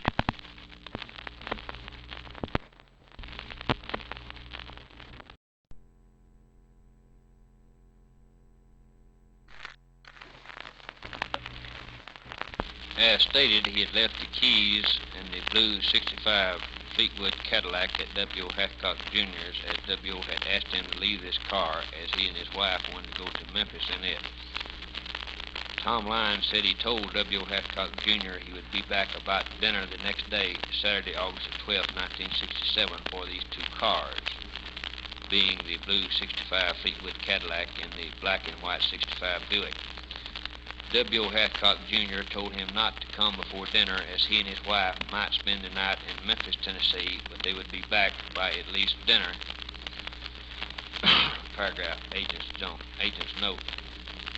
It is noted that W.O. and Larice Hathcock Jr. did not spend Friday night, August 11, 1967, in Memphis, Tennessee, as Gene and Joanne Roberts were at the White Irish restaurant with Jimmy Barker when around 9 p.m. that Friday night, August 11, 1967, W.O. Hathcock Jr.'s blue 65 Cadillac stopped outside the White Irish restaurant, and W.O. Hathcock got out of the Cadillac and drove his pickup truck, which had been parked at the White Irish, to the Plantation Club nearby where he and his wife lived. Shortly thereafter, Gene and Joanne Roberts and Jimmy Barker state they all three went to the Plantation Club, where they sat and talked with W.O. and Larice Hathcock Jr. until around midnight or 12:30 a.m., when Gene and Joanne Roberts and Jimmy Barker state they went home, leaving W.O. and Larice Hathcock Jr. at the Plantation Club where they lived. Paragraph. Tom Lyons, Lyons, stated he had gone back to W.O. Hathcock Jr.'s Plantation Club at the state line on Highway 45 about 2:30 p.m. Saturday, August 12, 1967. to get the blue 65 Fleetwood Cadillac and the blue and white 65 Buick he had left there the day before. On this Saturday, 8/12/67, his son George Lyons and Ed Jones was with him. That actually George Lyons had carried him and his son Ed to W. Hathcock Jr.'s to get these two cars. Paragraph. Tom Lyons was asked if the blue 65 Fleetwood Cadillac was sitting parked in the same place that he saw it parked in on Friday, August 11th, or if he noticed how far the 65 blue Cadillac had been driven. Lyons stated he knew the blue 65 Cadillac had been driven, even though it was parked near the same spot it had been parked in on Friday, August 11th, as he noticed several bugs on the windshield of this car that had not been on it on Friday, August 11th, 1967, which indicated the car had been driven some. He did not notice the mileage on the speedometer on either Friday or Saturday, and did not know how far this Cadillac had been driven. Paragraph. On Saturday, August 12, 1967, when he arrived to get these two cars, he noted the blue 65 Fleetwood Cadillac did not have any license plates on it. W. Hathcock Jr. had mentioned on Friday, August 11, 67, that he would have to keep his license plates that were on the car. He noticed the blue Cadillac had McNairy County, Tennessee license on it on Friday, August 11, 1967. Paragraph. Agent's note. McNairy County, Tennessee license number I. M. Mary 1389 was issued in Selmer, Tennessee for this blue 65 Cadillac on March the 31st, 1967 to Mrs. W. O. Hathcock Jr. route to Raymer, R-A-M-E-R, Tennessee. This license receipt showed the motor number on this car to be M. Mary 5188022, title number 114-90869, period, paragraph. It was noted on August 28, 1967, that this Tennessee license I. M. Mary 1389 was displayed on a gray Cadillac with a black vinyl top parked at W. Hathcock Jr.'s Plantation Club on Highway 45 at the Mississippi and Tennessee state lines. Paragraph. Tom Lyons stated on Saturday afternoon they had returned this blue 65 Fleetwood Cadillac and had parked it on his car lot in Tupelo, Mississippi, along with the blue and white Buick that they had picked up at W. Hathcock Jr.'s Plantation Club. Paragraph. When he arrived at W. Hathcock Jr.'s on Saturday, 8/12/67 to get these two cars, he noticed the keys was in the blue 65 Cadillac, and it stated he had the keys to the blue and white Buick. When he arrived to get these two cars, he did not see W. Hathcock's truck at the Plantation Club. As he did not see W.'s truck, he got in the blue Cadillac and started to drive across Highway 45 to the Shamrock Motel to ask them to tell W. Hathcock that he had got the blue 65 Cadillac and the blue and white Buick. Before he got across the highway to the Shamrock, W. Hathcock Jr. drove up in his chocolate brown pickup truck. He told W.O., who had got out of his pickup truck, that he was picking up these two cars. Paragraph. As stated, he drove the blue 65 Cadillac and the blue and white 65 Buick both back and parked them on his car lot in Tupelo, Mississippi on Saturday afternoon, August 12, 67. On Monday, August the 14th, 1967, he, Tom Lyons, states he vacuumed the inside of this blue 65 Cadillac and washed the outside of the car. Paragraph. Tom Lyons was asked if he noticed or found anything in cleaning out the outside or inside of this blue 65 Cadillac. Said the only thing unusual he found in this car was an umbrella over behind the rear seat under the rear glass. Tom was asked if he'd found any markings or discolorations on the right side or right front door of this automobile. Stated he did not notice anything unusual in washing this car. He was asked if he detected any scratches or markings or signs in or around the right front passenger window. Stated he did not notice anything unusual, and again stated the only unusual thing that he noticed was finding the umbrella inside this car, as previously mentioned. Paragraph. Tom Lyons was asked how much he gave W.O. Hathcock for these 3 cars. He said again he paid W.O. Hathcock $8,600 for all 3 cars. He figured he was giving $2,700 for the blue 65 Cadillac and $3,700 for the gray 66 Cadillac and $2,200 for the Pontiac. Tom Lyons was asked if W.O. Hathcock Jr. made any mention about selling him the blue 65 Fleetwood Cadillac before he asked W.O. what would he take for all 3 cars. Tom repeated again he had gone to W.O.'s on Friday, 8/11/67 to see about buying the 66 Pontiac and 66 Cadillac. They couldn't get together on the price for these 2 cars, and as he saw this blue 65 Cadillac sitting there, he, Tom, had asked W.O. Hathcock Jr. what would he take for all 3 cars. W.O. had said the blue 65 Cadillac was his wife's car, but he would sell it too. They had finally agreed, and he'd paid W.O. Hathcock Jr. $8,600 for all 3 cars, and he had written W.O. a check for this amount.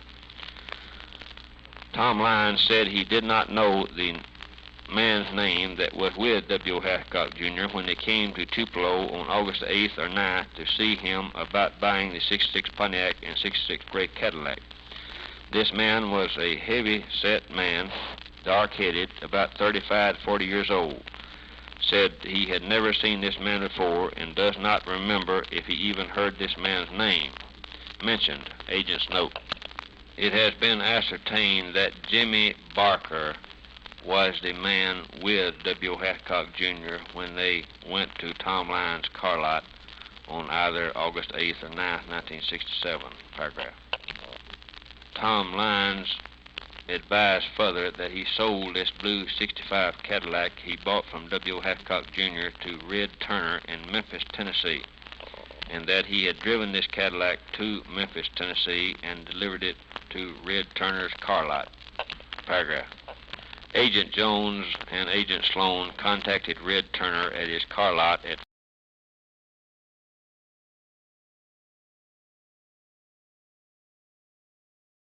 with his residence phone being Turner had resold this blue 65 Cadillac but still had it on his car lot. Agent Jones and Sloan made photographs of this blue 65 Cadillac, and in looking through it found the Cadillac owner's identification in the glove compartment of said car, which reads as follows. Delivery date, April the 30th, 1965. Selling dealer's name, Connor, C-O-N-N-O-R, Brown, B-R-O-W-N, Cadillac Company, 1415 Southeast 6th Avenue, Fort Lauderdale, Florida. Dealer's code number 372119.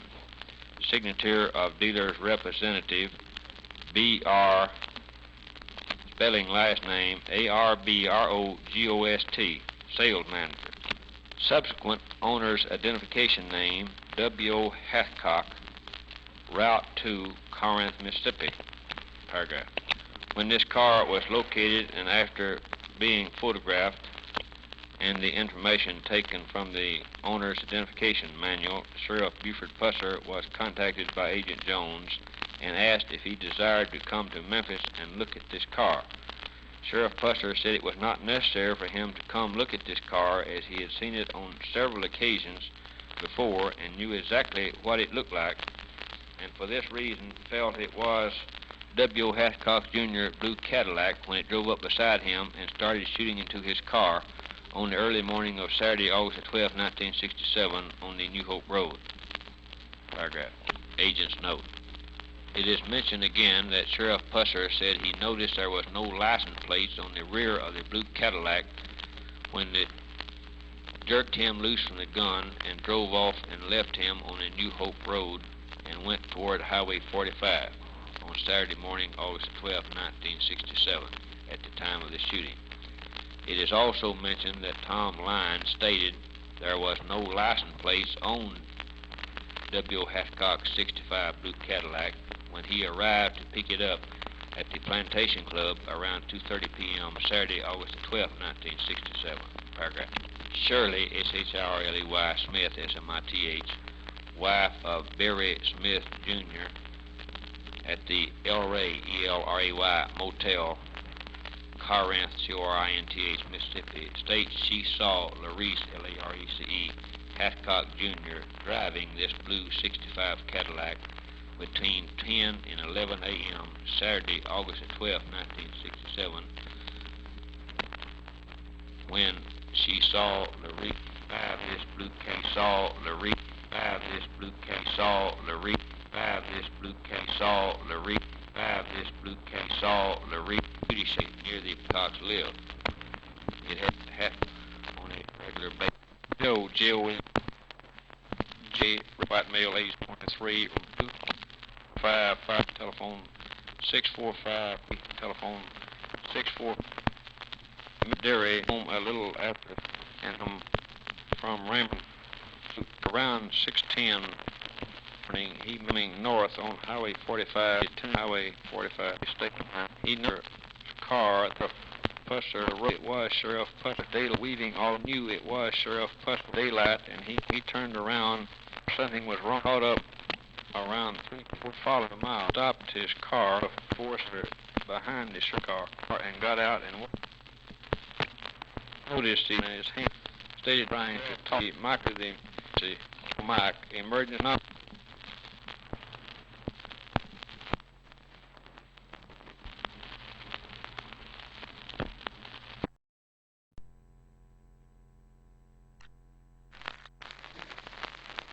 Highway Patrolman Reed, RWD, arrived at the scene. In 3 or 4 minutes, Chief of Police Hugh Kirkpatrick and Herman Dancer from the Selmer Police Department got there. Sheriff Pusser was talking in an impaired voice, but he could understand him, and the sheriff said, "My wife's dead. They have killed my wife." It was a moan or groan, but he still could understand what the sheriff said. Paragraph. Advised that Pauline Pusser was laying with her head down in Sheriff Pusser's lap. Advised Pauline was sitting on her side of the car, but she was laying face down over in the sheriff's lap. He noticed the window glass shot out of Sheriff Pusser's car and observed that the left back glass had one bullet hole in the glass that had not been knocked out. Paragraph. Advised that as soon as Highway Patrolman Reed and Chief of Police Kirkpatrick and Police Officer Dancer arrived, that he left and went on to his work in Mississippi. Paragraph.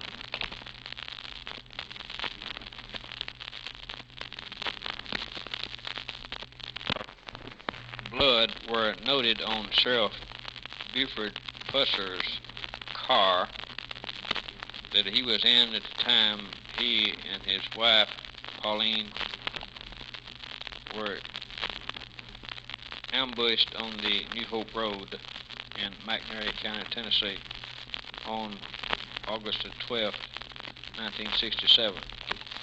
Blood scrapings from the passenger side of the hood and on the outside of the windshield in bottle number 1. Also, scrapings from blood from the outside of the passenger door were put in bottle number 2, with blood scrapings from the rear bumper of the car put in bottle number 3, and in bottle number 4 was blood scrapings from outside the driver's door, and in bottle number 5, scraping from inside the passenger door, and in bottle number 6, scrapings of blood from the inside rear window, and in bottle number 7 was put blood scraping from the driver's seat. Paragraph. It was ascertained from Dr. Harry, H-A-R-R-Y, L. Peeler, P-W-L-E-R, Selmer, S-E-L-M-E-R, Tennessee, that Buford Pusser's blood type was O positive and Pauline Pusser's blood type was A positive. Paragraph. These samples of dried blood were sent to the FBI laboratory at Washington, D.C.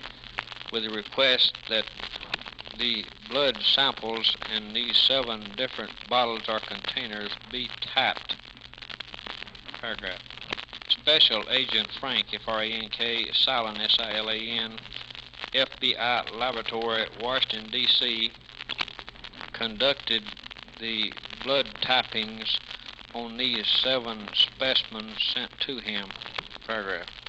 The FBI Laboratory, Washington, D.C., has submitted a written report of the results of this examination with the FBI laboratory number being P like Paul, C like Charles, A like Adam, 981-LG. Paragraph.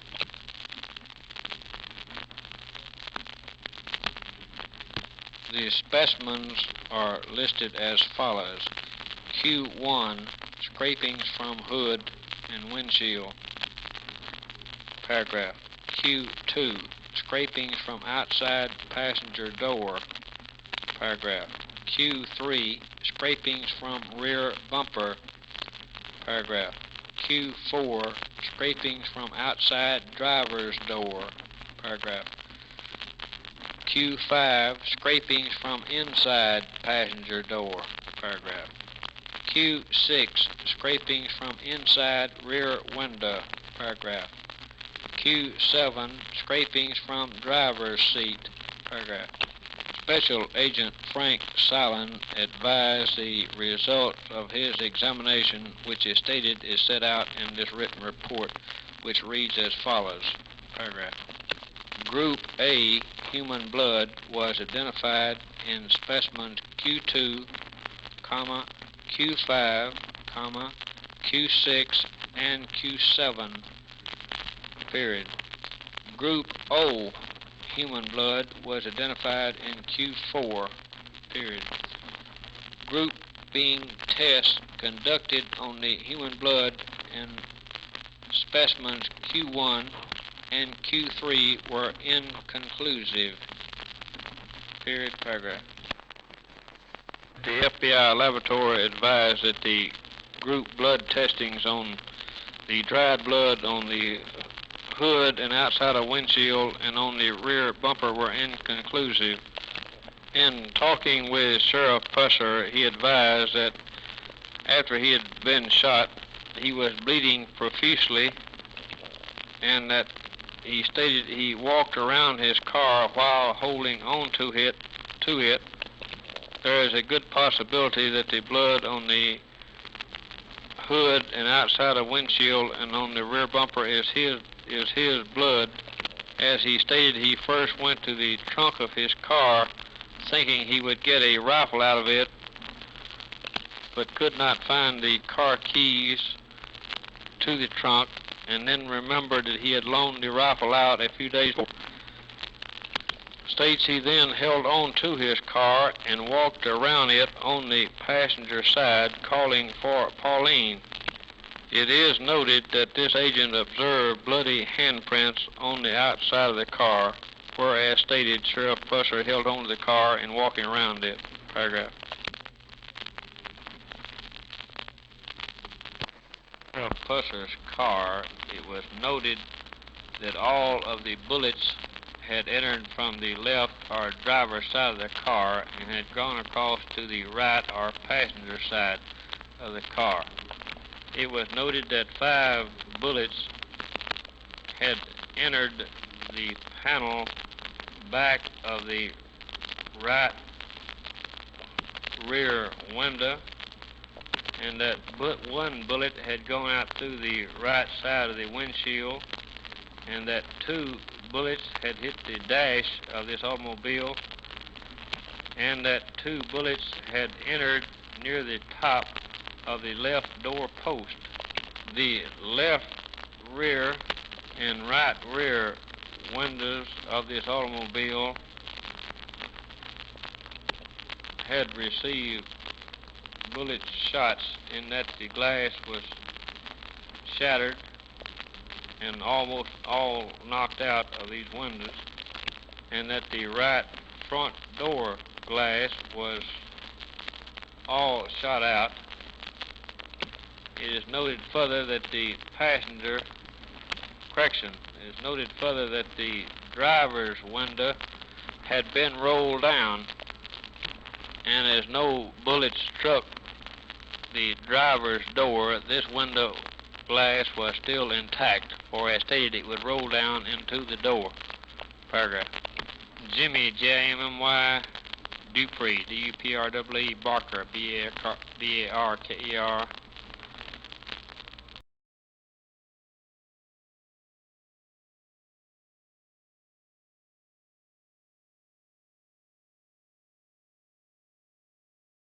was interviewed on August the 12th, 1967. Barker advised that for the past week he had been staying at the White Iris Cafe, or living inside the White Iris Cafe, for W.O. Hathcock Jr., as W.O. was fearful of leaving the place vacant, fearing someone would do some harm to it. Paragraph. On Friday night, August 11th, 1967, Gene and Joanne Roberts from Corinth, Mississippi, had come by the White Iris Cafe and visited with him for a few minutes. Around 9:30 p.m. that night, they all three went down to the Plantation Club and visited with W.O. and Maurice Hathcock Jr. Period. Advised that he,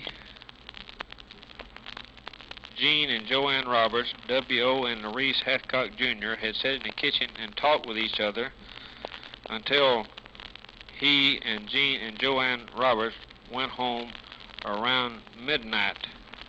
Paragraph.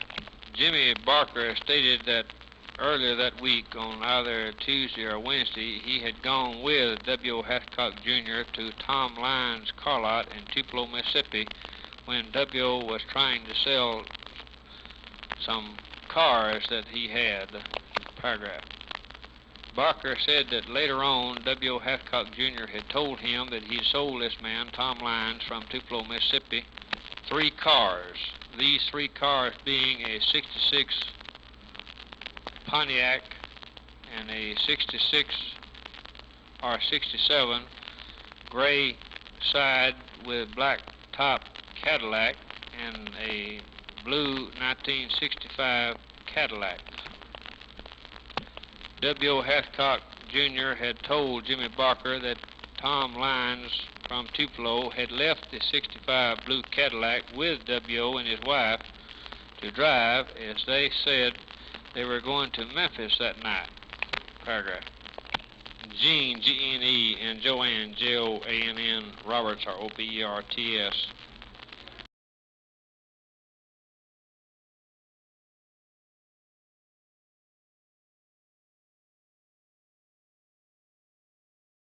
were interviewed by Agent Jones and Sloan. Joanne Roberts advised that she was married to Carl Douglas Towhead White.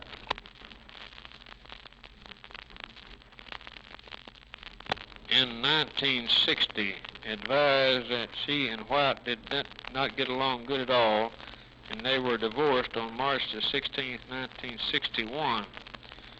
After she divorced Carl Douglas White, she had married her present husband, Gene Roberts. Paragraph. Gene and Joanne advised that on Friday night, August 11th, 1967, they were traveling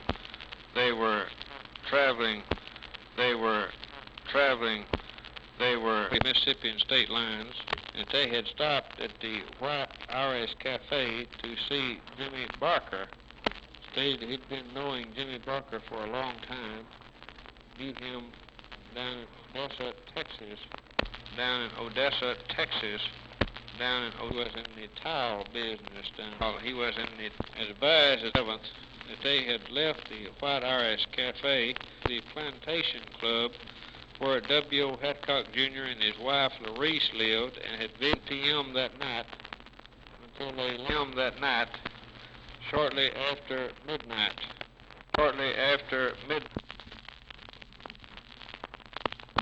Paragraph. Pearson and Roberts and Jimmy Barker visiting with the Plantation Club, visiting with wife Larice from around 10 p.m. until midnight at the Plantation Club. Came by the Plantation Club that night. W. Hathcock did not wait while they were there. Paragraph. Jimmy Barker was given a polygraph test regarding Sheriff Pusser. This polygraph examination was inconclusive. This polygraph file number is 100. Polygraph file number.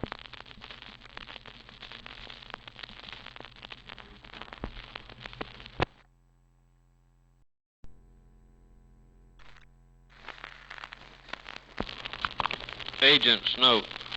It is noted in the interview with Carl Douglas White that he stated that he and Sheriff Buford Pusser were both going with the same Negro girl around Guys, Tennessee. Period. Carl White would not state this girl's name. Period. Sheriff Buford Pusser was asked by Agent Jones about this reported information. Sheriff Pusser stated that it was not true that he had not been going with this Negro girl, but had paid her for information that she could possibly give him toward being able to catch Carl Douglas White with a load of whiskey, as he was confident that he was running whiskey in that vicinity. Sheriff Pusser advised he did not know this Negro girl's name, but that she was the daughter of William H. Wade, who lived on the Guys Road in McNairy County, Tennessee. Advised that he felt that Carl Douglas White was going with this Negro girl, for when he offered her money for information to help catch White, that she told him that Carl Douglas White wanted to set it up where that he could be caught with her so that White could get a fix on him. Sheriff Pusser states that he went to the Shamrock and invited Carl Douglas White for a ride one night and asked White about this, but White denied it. After he'd had this talk with White, that one night he liked to have had trouble at the Shamrock as he drove down there and parked his car. Carl Douglas White and a bunch of men out of Texas that hung out around the Shamrock with White came out of the Shamrock to run him off. Stated that when they approached his car that he picked up his shotgun and told them he wasn't fixing to leave, that he'd sit there all night if he wanted to. After he picked up his shotgun, White and the men from Texas did not bother him, especially after he raised his shotgun up where they could see it. Paragraph. Advised that some Negro men had said something to him about Carl White going with William H. Wade's daughter, and that they were mad about it. Paragraph. Stated that one night that he had given William H. Wade's daughter $25, and she gave him information from which they were supposed to catch Carl White with a load of whiskey. Advised that at that time Sergeant McClanahan with the Highway Patrol was stationed in McNairy County, and that McClanahan was helping him trying to catch White, and that this particular night that Carl White ran off and left Sergeant McClanahan, and that did not catch him with a load of whiskey. Paragraph. Sheriff Pusser was told that information had been received that Carl Douglas Towhead White had paid him for a whiskey operation that White was operating in McNairy County. Sheriff Pusser stated that Towhead White did try to pay for a suit of clothes for him, but he did not even let him do this, and that White had paid him nothing for any type of operation that he had going. Paragraph.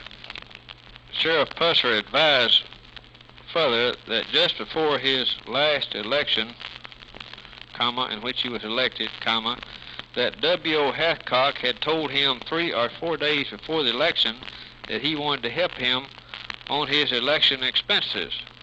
Stated that just as soon as the election was over, that he expected to open up and operate the White Iris and the Shamrock. Sheriff Pusser stated he never did answer W.O. Hathcock on this, and that W.O. knew by no answer that it was not agreeable with him. Stated further that he never did and never would take any money or anything else from W.O. Hathcock or Carl Douglas Towhead White. On this occasion, he had just walked off from W.O. Hathcock and did not answer him when W.O. said he wanted to help him on his election expenses some 2 or 3 days before the election. Paragraph.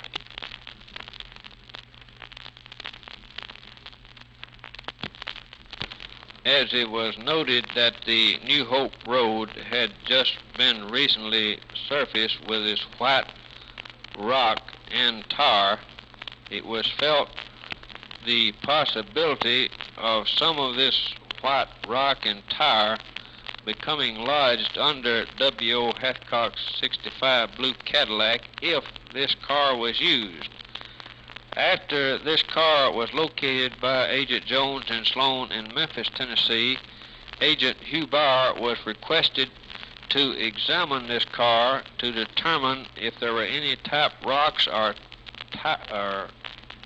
tar underneath this car which could be compared with the rock and tar on the New Hope Road. Paragraph.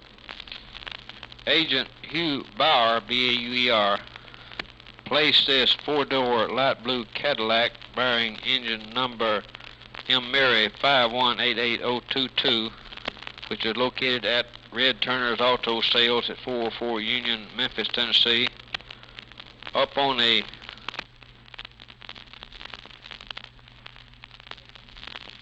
rack and removed the following articles from underneath this car. Paragraph. Number 1, 7 small pieces of crushed rock obtained from the right front frame opening. Paragraph.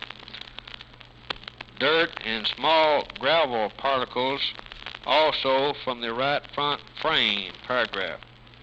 1 small light-colored stone with a black appearing substance such as tar from the left front frame opening. Paragraph. 1 large white appearing rock from the left rear frame opening, wedged in opening, and also 4 small items with 3 appearing like gravel and 1 appearing like crushed rock with a black substance like tar, T-A-R. Paragraph. Approximately 100 small items appearing to be gravel and crushed rock, some with substance appearing to be tar, T-A-R, from inside the rear bumper. Paragraph. 3 items appearing to be small gravel and crushed rock from the right rear frame opening. Paragraph. Agent Bauer advised that these items were photographed before being removed from the automobile. Paragraph. Samples of rock, tar, and dirt were obtained from the New Hope Road in McNairy County, Tennessee, from the scene of this shooting, and was forwarded along with the articles obtained by Agent Bauer to the FBI laboratory at Washington, D.C., with a request to determine if they were similar. Paragraph.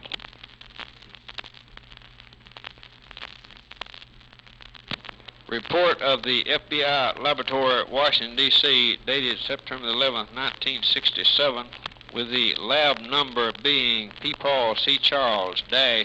Adam 1163 KS, stating the results of this examination reads as follows. Paragraph. Results of examination. Paragraph.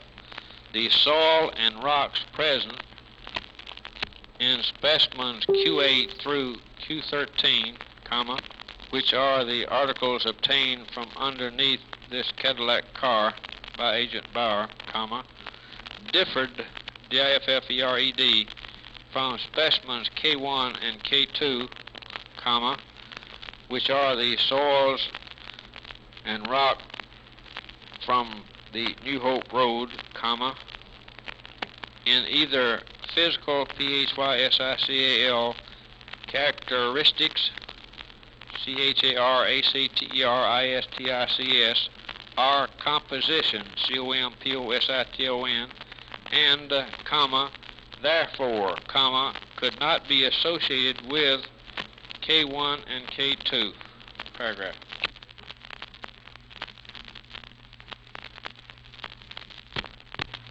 Wednesday, October the 11th, 1967, 10 .30 caliber shell cases were fired from McNairy County Sheriff Buford Pusser's personal .30 caliber carbine by Agent John Sloan. These 10 .30 caliber cartridge cases were forwarded to Agent Robert Goodwin, Nashville, Tennessee, with a request that he conduct ballistics tests to compare the firing pin markings on the 17 .30 caliber shell cases found at the scene of Pauline and Buford Pusser's shooting on the New Hope Road in McNairy County, Tennessee, with the firing pin markings on the 10 .30 caliber shell cases fired from Sheriff Pusser's carbine. Period. Paragraph. This ballistics comparison is being made at the request of Sheriff Buford Pusser due to the unconfirmed rumors being spread relating to the murder of his wife, Pauline Pusser. Sheriff Pusser, upon learning of said unconfirmed rumors, contacted Agent Sloan and requested this ballistics test be made, as it deeply disturbs him that said rumors were being spread relating to his possible implication in his wife's death. Paragraph.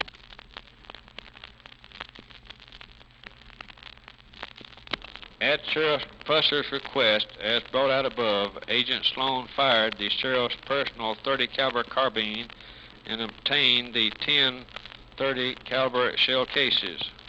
Paragraph. It was requested that Agent Robert Goodwin submit a written report of the results of this ballistics test as soon as he has compared the firing pin markings on the 17 .30 caliber shell cases delivered to him by Agent John Sloan, which were found at the scene of this shooting, with the firing pin markings on the 10 .30 caliber shell cases obtained when Agent John Sloan fired Sheriff Pusser's personal .30 caliber carbine.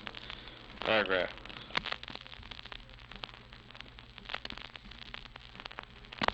At the request of Agent Warren Jones, Director W. Hopton wrote the following letter, which is self-explanatory. Paragraph. October the 17th, 1967. To Chief of Police, Houston, H-O-U-S-T-O-N, Police Department, 61 Riesner, R-I-E-S-N-E-R Street, Houston, Texas. Attention, B. Black, B-L-A-C-K, Detective. B. Black, B-L-A-C-K, Detective. B.S. Turner, T-U-R. B.S. Paragraph. T-U-R-N-E-R, Detective. C-R-L-E-R, Detective. Paragraph. E-R, Detective. C-R-L-E-R, Detective. C-O-C-S-D. Reference, C-O-C-K-L, Hathcock. Reference, C-O-C-S-D. Subject, J-E-W-W-L-I. Subject, J-E-W-W-L-I-U-S. Taylor, T-A-Y, subject. Lee, L-W. Moyer, Lee, subject. A-P-J-S-L-E-Y, M-E-S, A period, names, J-H-A-Y, sir. Subject. Bill Jack, R-I-G-A-N, Detective Black, and term name of Dictation during the above quantity of whiskey during a large quantity of whiskey no, for large in your jurisdiction no, for burglary in your, as you these stolen whiskey be attempted to sell some ITH Jr. at the Oak Grill, GRWL, RY, guys, DUC, during May and Matty Pusser, Selmer, Tennessee, Gulledge, and Old Hickory Mosley when they arrived on May Cell Grill when they arrived on May the 12th, 1960, ran out the back door A. Haynes, excuse of the time of the period paragraph.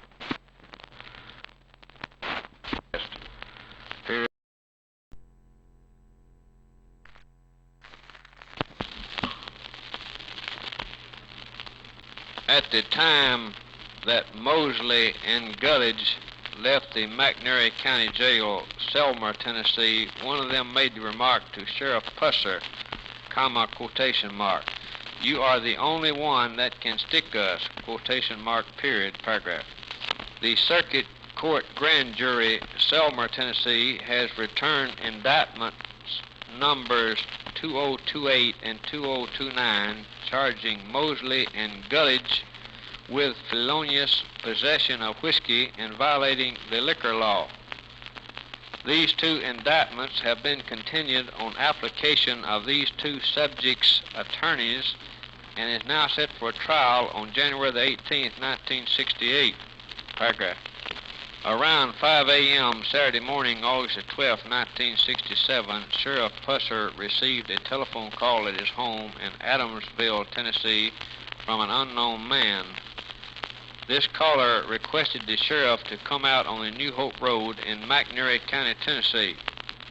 As the sheriff's wife, comma, Pauline Pusser, comma, was awake, she went along with him to answer this call. Paragraph.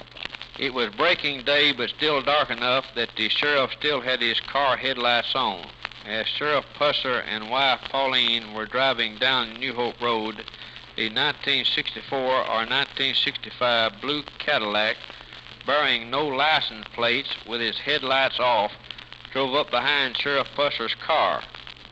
The occupants of this car pulled up beside the sheriff's car as if to pass him. Paragraph. When the occupants of this Cadillac had pulled up beside Sheriff Pusser's car, the headlights on this Cadillac came on, and the passenger in the front seat started shooting into the sheriff's car with a .30 caliber carbine rifle. The sheriff's wife, comma, Pauline, comma, was struck in her head by at least one of these .30 caliber bullets. Sheriff Pusser accelerated his car so as to outrun this car. After traveling for a distance and checking his rearview mirror and thinking he had lost this Cadillac, Sheriff Pusser stopped his car to check on his wife, who was bleeding from her head and making choking noises. Paragraph. After the sheriff had stopped, this 1964 or 1965 blue Cadillac pulled up beside him again and stopped. The occupants of this car started shooting into the sheriff's car as they drove up and stopped. The sheriff's wife, Pauline, was struck by another bullet in her head, killing her. The sheriff was struck in his chin, knocking him over in the car. Paragraph. The gunman, passenger in the front seat, then shot into the sheriff's car 6 or 7 more times, and then the carbine is believed to have jammed. Sheriff Pusser, who as stated had been shot in his chin and was bleeding severely, sat back up in his car seat. Upon seeing the passenger in the front seat racking the carbine back and forth, the sheriff leaped from his car and started toward the Cadillac. As the sheriff, comma, who was screaming, comma, reached the Cadillac, the gunman, comma, passenger in the front seat, comma, started telling the driver to, comma, quotation mark, get out of here, quotation mark, comma, and the 1964 or 1965 blue Cadillac sped away. The sheriff gets back in his car, radios for help, and attempts to overtake the Cadillac before the help arrives, but does not see the car again. Paragraph.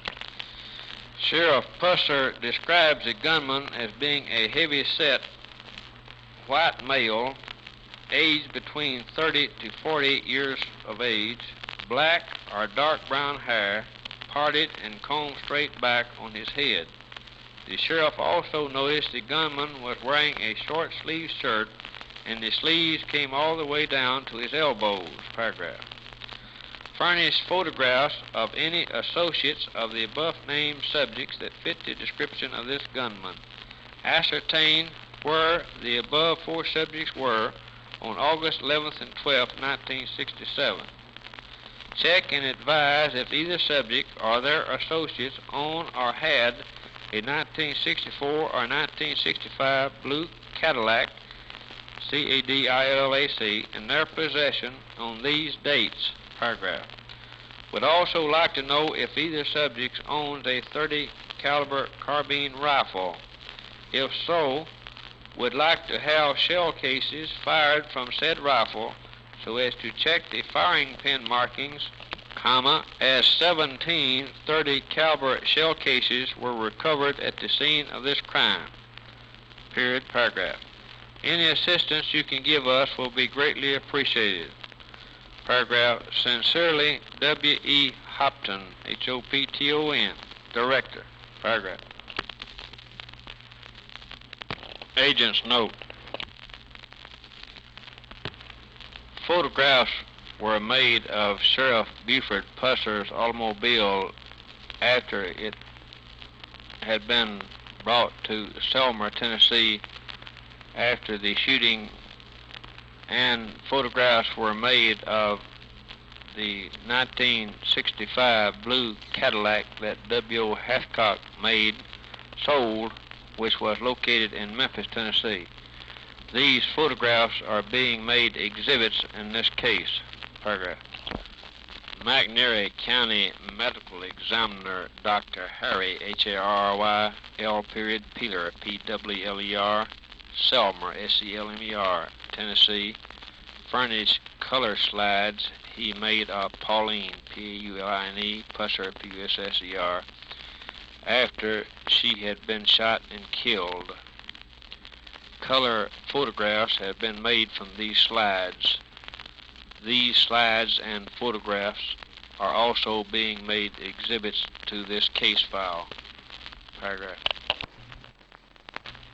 October 17th, 1967, R.C. Goodwin, Firearms Examiner, TBI Office, Nashville, Tennessee, has submitted the following memo regarding his comparison examination with the 17 .30 caliber shells involved in this case, which were found on New Hope Road, with the 10 .30 caliber shells fired from Sheriff Buford Pusser's carbine. This report reads as follows and is being made an exhibit to this file. Paragraph. Supplementary, S-U-P-P-L-E-M-E-N-T-A-L, report of firearms identification test 99-0-381. Unknown subject, Sheriff and Mrs. Buford Pusser, victims, Selmer, McNairy County, Tennessee. Paragraph. On October the 16th, 1967, Agent Warren Jones, Jackson, Tennessee, submitted to this office 10 discharged .30 caliber carbine shells that reportedly were fired by Agent Sloan in a .30 caliber carbine personally owned by Sheriff Pusser. It was requested that these shells be subjected to comparison examination with the 17 evidence shells involved in this case. Paragraph. On October the 17th, 1967, through microscopic, M-I-C-R-O-S-C-O-P-I-C, comparison examination, it was determined that the 10 submitted test shells were not, were not fired from the same weapon as the 17 evidence shells found at the scene of this incident. Period. Paragraph. All evidence involved in this examination will be retained at this office pending further examination and our disposition. Period. Paragraph. On Friday, October the 20th, 1967, Agent John, J-O-H-N, Sloan, S-L-O-N, and McNary, M-C, capital N-A-R-Y, County Sheriff, Buford, B-U-F-O-R-D, Pusser, P-U-S-S-E-R, contacted United States Deputy Marshal Carl, C-A-R-L, Gardiner, G-E-R-D-I-N-E-R, at the United States Courthouse in Tulsa, T-U-L-S-A, Oklahoma, in regards to an interview with the subject Albert, A-L-B-E-R-T, McDonald, M-C-D-O-N-A-L-D, FBI number 418-1278, who is confined in the Tulsa County Jail, Tulsa, Oklahoma, as a parole violator. Paragraph.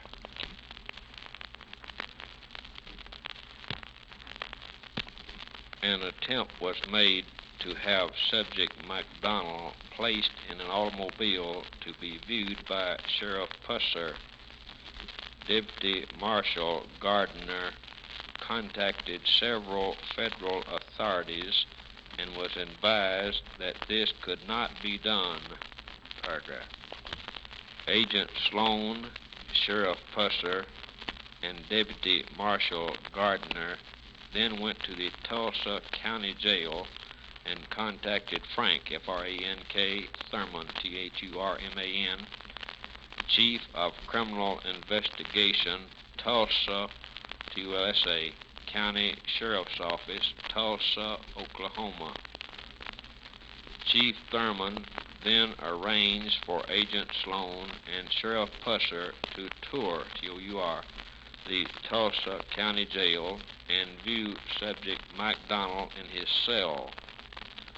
Subject McDonald was then brought to the jail library, and an interview was attempted by Agent Sloan. McDonald was advised of his rights, and interview was started. Paragraph. McDonald admitted no subjects Donald, D-O-N-A-L-D, Dawson, D-A-W-S-O-N, and Carl, C-A-R-L, Towhead, T-O-W-H-E-A-D, White, W-H-I-T-E, who were fellow inmates at the Federal Correctional Institution in Texarkana, Texas. McDonald denied any knowledge of any plot to kill Sheriff Pusser. He states he did not know of Sheriff Pusser, about his work. When asked about whereabouts on August the 10th, 7th, and 12th, 1961, he refused to tell the members, but stated he remembered where he was.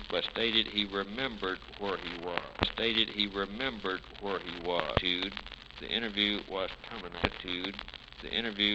terminated. T and McDonald is a belligerent B-L-F Donald, E-R-E-G, appears to be L-L-I-G-E-R-O. He appears to be capable of discipline about the question being. Paragraph. Sheriff Pusser, McDonald states that he did, but relates without seeing him identification. The chief prior and had an encounter with McDonald for several. He was visited and Misery 06291. Yes. Paragraph. Paragraph 1.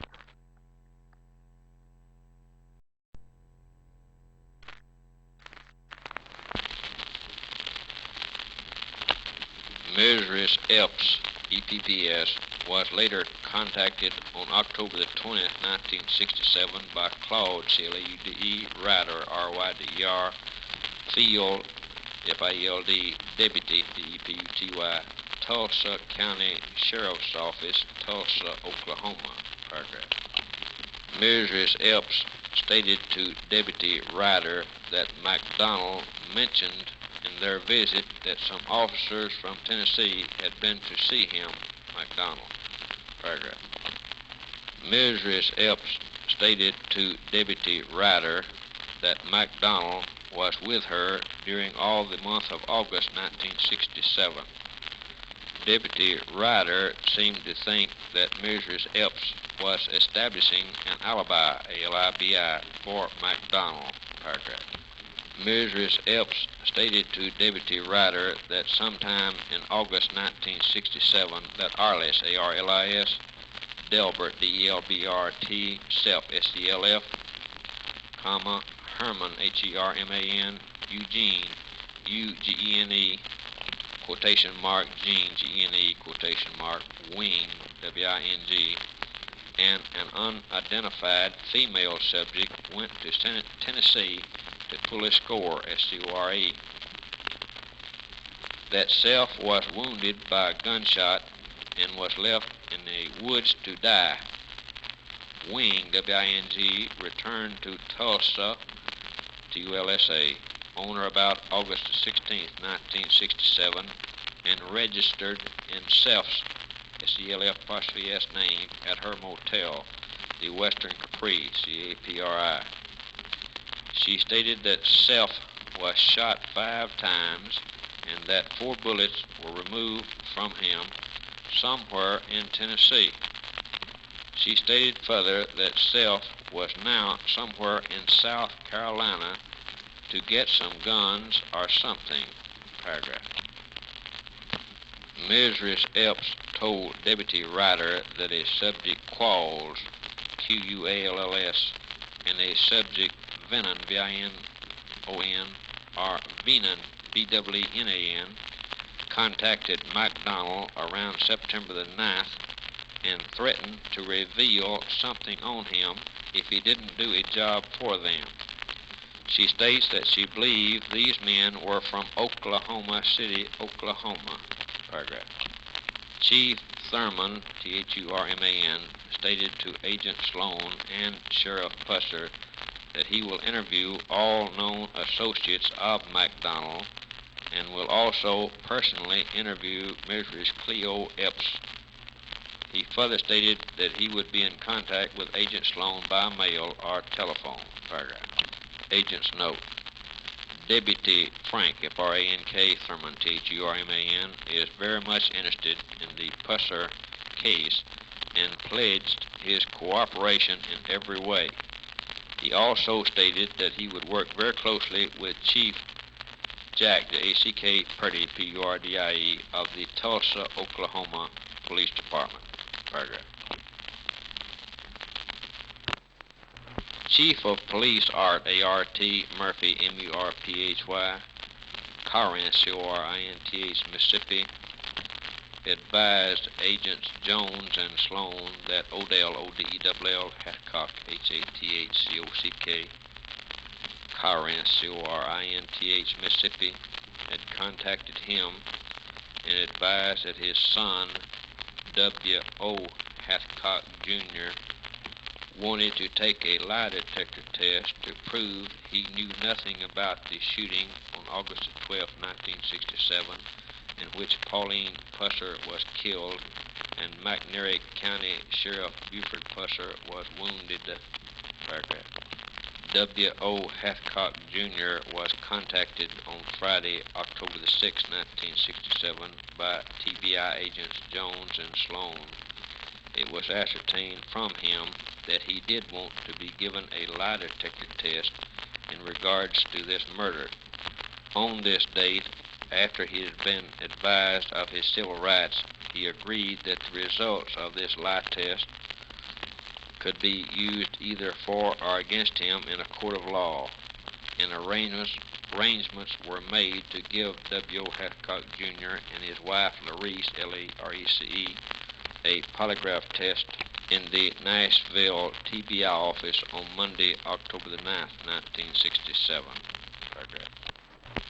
W.O. Hathcock, Jr. willingly submitted to the examination, and the test was given on October the 9th, 1967, in a private room of the TBI office, Cordell Hull Building, Nashville, Tennessee.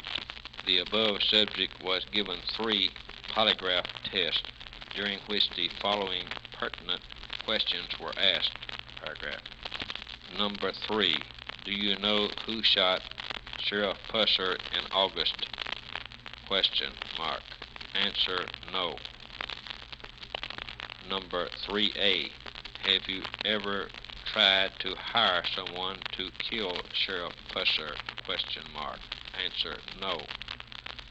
Number 5. Did you pay someone to kill Sheriff Pusser? Question mark.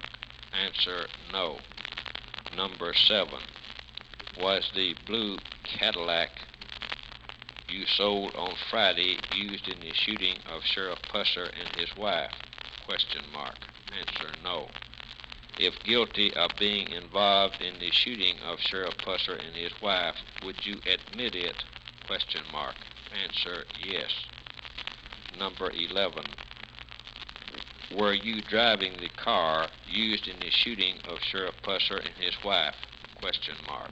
Answer, no. 11A. Were you in the car used in the shooting of Sheriff Pusser and his wife? Question mark. Answer, no. Number 13. Do you own a .30 caliber carbine? Question mark. Answer, no. Number 14. Have you ever owned a .30 caliber Army carbine? Question mark. Answer, no. Number 15. In along about 1960, did you try to get Carl Towhead White to go to Chicago and kill Buford Pusser? Question mark. Answer, no. Number 16. Did you try to make a deal with someone at the ranch house some time ago to kill Buford Pusser? Question mark. Answer, no. Paragraph. Subject was also asked if he knew who burned Sheriff Pusser's car and if he knew who shot at him about 10 months ago. He answered these two questions by saying no. Paragraph. Questions 1, 2, 4, and 6 were general questions. Paragraph. Number 1, is your first name William? Question mark. Answer, yes. Number 2, is your last name Hathcock? Hathcock? Question mark. Answer, yes. Number 4, are you 38 years old? Question mark. Answer, yes. Number 6, do you ever watch TV? Question mark. Answer, yes. Paragraph. In answering all these questions, the subject had a very small and fast cardio, C-A-R-D-I-O, quotation mark, heart, H-E-A-R-T, quotation mark, tracing, T-R-A-C-I-N-G, during the examination. Paragraph. Conclusion. Paragraph. After careful analysis, A-N-A-L-Y-S-I-S, of the subject's charts, it is the opinion of the examiner, Judson, J-U-D-S-O-N, Gann, G-double-N, and examiner, R.C. Goodwin, G-O-O-D-W-I-N, TBI, who reviewed the charts, that no conclusion can be reached on William Odell Hathcock's said charts because of the small and fast beat in the cardio, quotation mark, heart, quotation mark, tracing. Therefore, the polygraph examination is inconclusive, I-N-C-O-N-C-L-U-S-I-V-E, paragraph. This examiner would suggest giving the subject another examination submitted by Judson, J-U-D-S-O-N, Gann, G-A-N-N, examiner, paragraph. Larice, L-A-R-E-C-E, Hathcock, H-A-T-H-C-O-C-K, willingly submitted to the examination, and the test was given on October 9, 1967, in a private room of the TBI office, Cordell Hull Building, Nashville, Tennessee. Paragraph. Results. Paragraph. The above subject was given 3 polygraph tests, during which the following pertinent questions were asked. Paragraph. Number 3, do you know who shot Sheriff Pusser and his wife? Question mark. Answer, no. Number 5, did W.O. have anything to do with the shooting of Sheriff Pusser? Question mark. Answer, no. Number 7, was the blue Cadillac that you all went to Memphis in on Friday evening used in the shooting of the sheriff and his wife? Question mark. Answer, no. Number 8, If you knew who shot Sheriff Pusser and his wife, would you tell it? Question mark. Answer, yes. Number 9. Have you ever heard W.O. discuss with anyone about having Sheriff Pusser killed? Question mark. Answer, no. Number 10. Have you lied in answering any of these questions? Question mark. Answer, no. Paragraph. Questions 1, 2, 4, and 6 were general questions. Paragraph. Number 1. Is your first name Larece, L-A-R-E-C-E? Question mark. Answer, yes. Number 2. Is your last name Hathcock, H-A-T-H-C-O-C-K? Question mark. Answer, yes. Number 4. Are you 40 years old? Question mark. Answer, yes. Number 6. Do you ever watch TV? Question mark. Answer, yes. Paragraph. In answering all of these questions, the subject had a very small cardio, C-R-D-I-O, quotation mark, heart, H-E-R-T, quotation mark, tracing during the examination. Paragraph. Conclusion. Paragraph. After careful analysis of the subject's charts, opinion of the examiner, it is the opinion of the examiner, it is the examiner R.C. Goodwin and examiner R.C. Goodwin, TBI, who reviewed that no conclusion to the charts on Larece Hathcock can be reached charts because said trio, quotation mark, heart, in this examinative paragraph, giving the Judson their examination by paragraph. Examiner,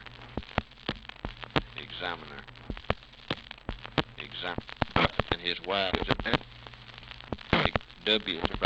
Examiner, his wife is a graph instrument, polygraph, another polygraph, police, later date, police, begetter, immediately front matter, missed on not was interviewing alone, revealing TBI and Regoff is not 19 years. This in the more 19 soon as recruited judges and he made up the review mercenary this murder by agent other to entrance one case for and yachted to the force in gating in police intervenes and all be in Joan and any and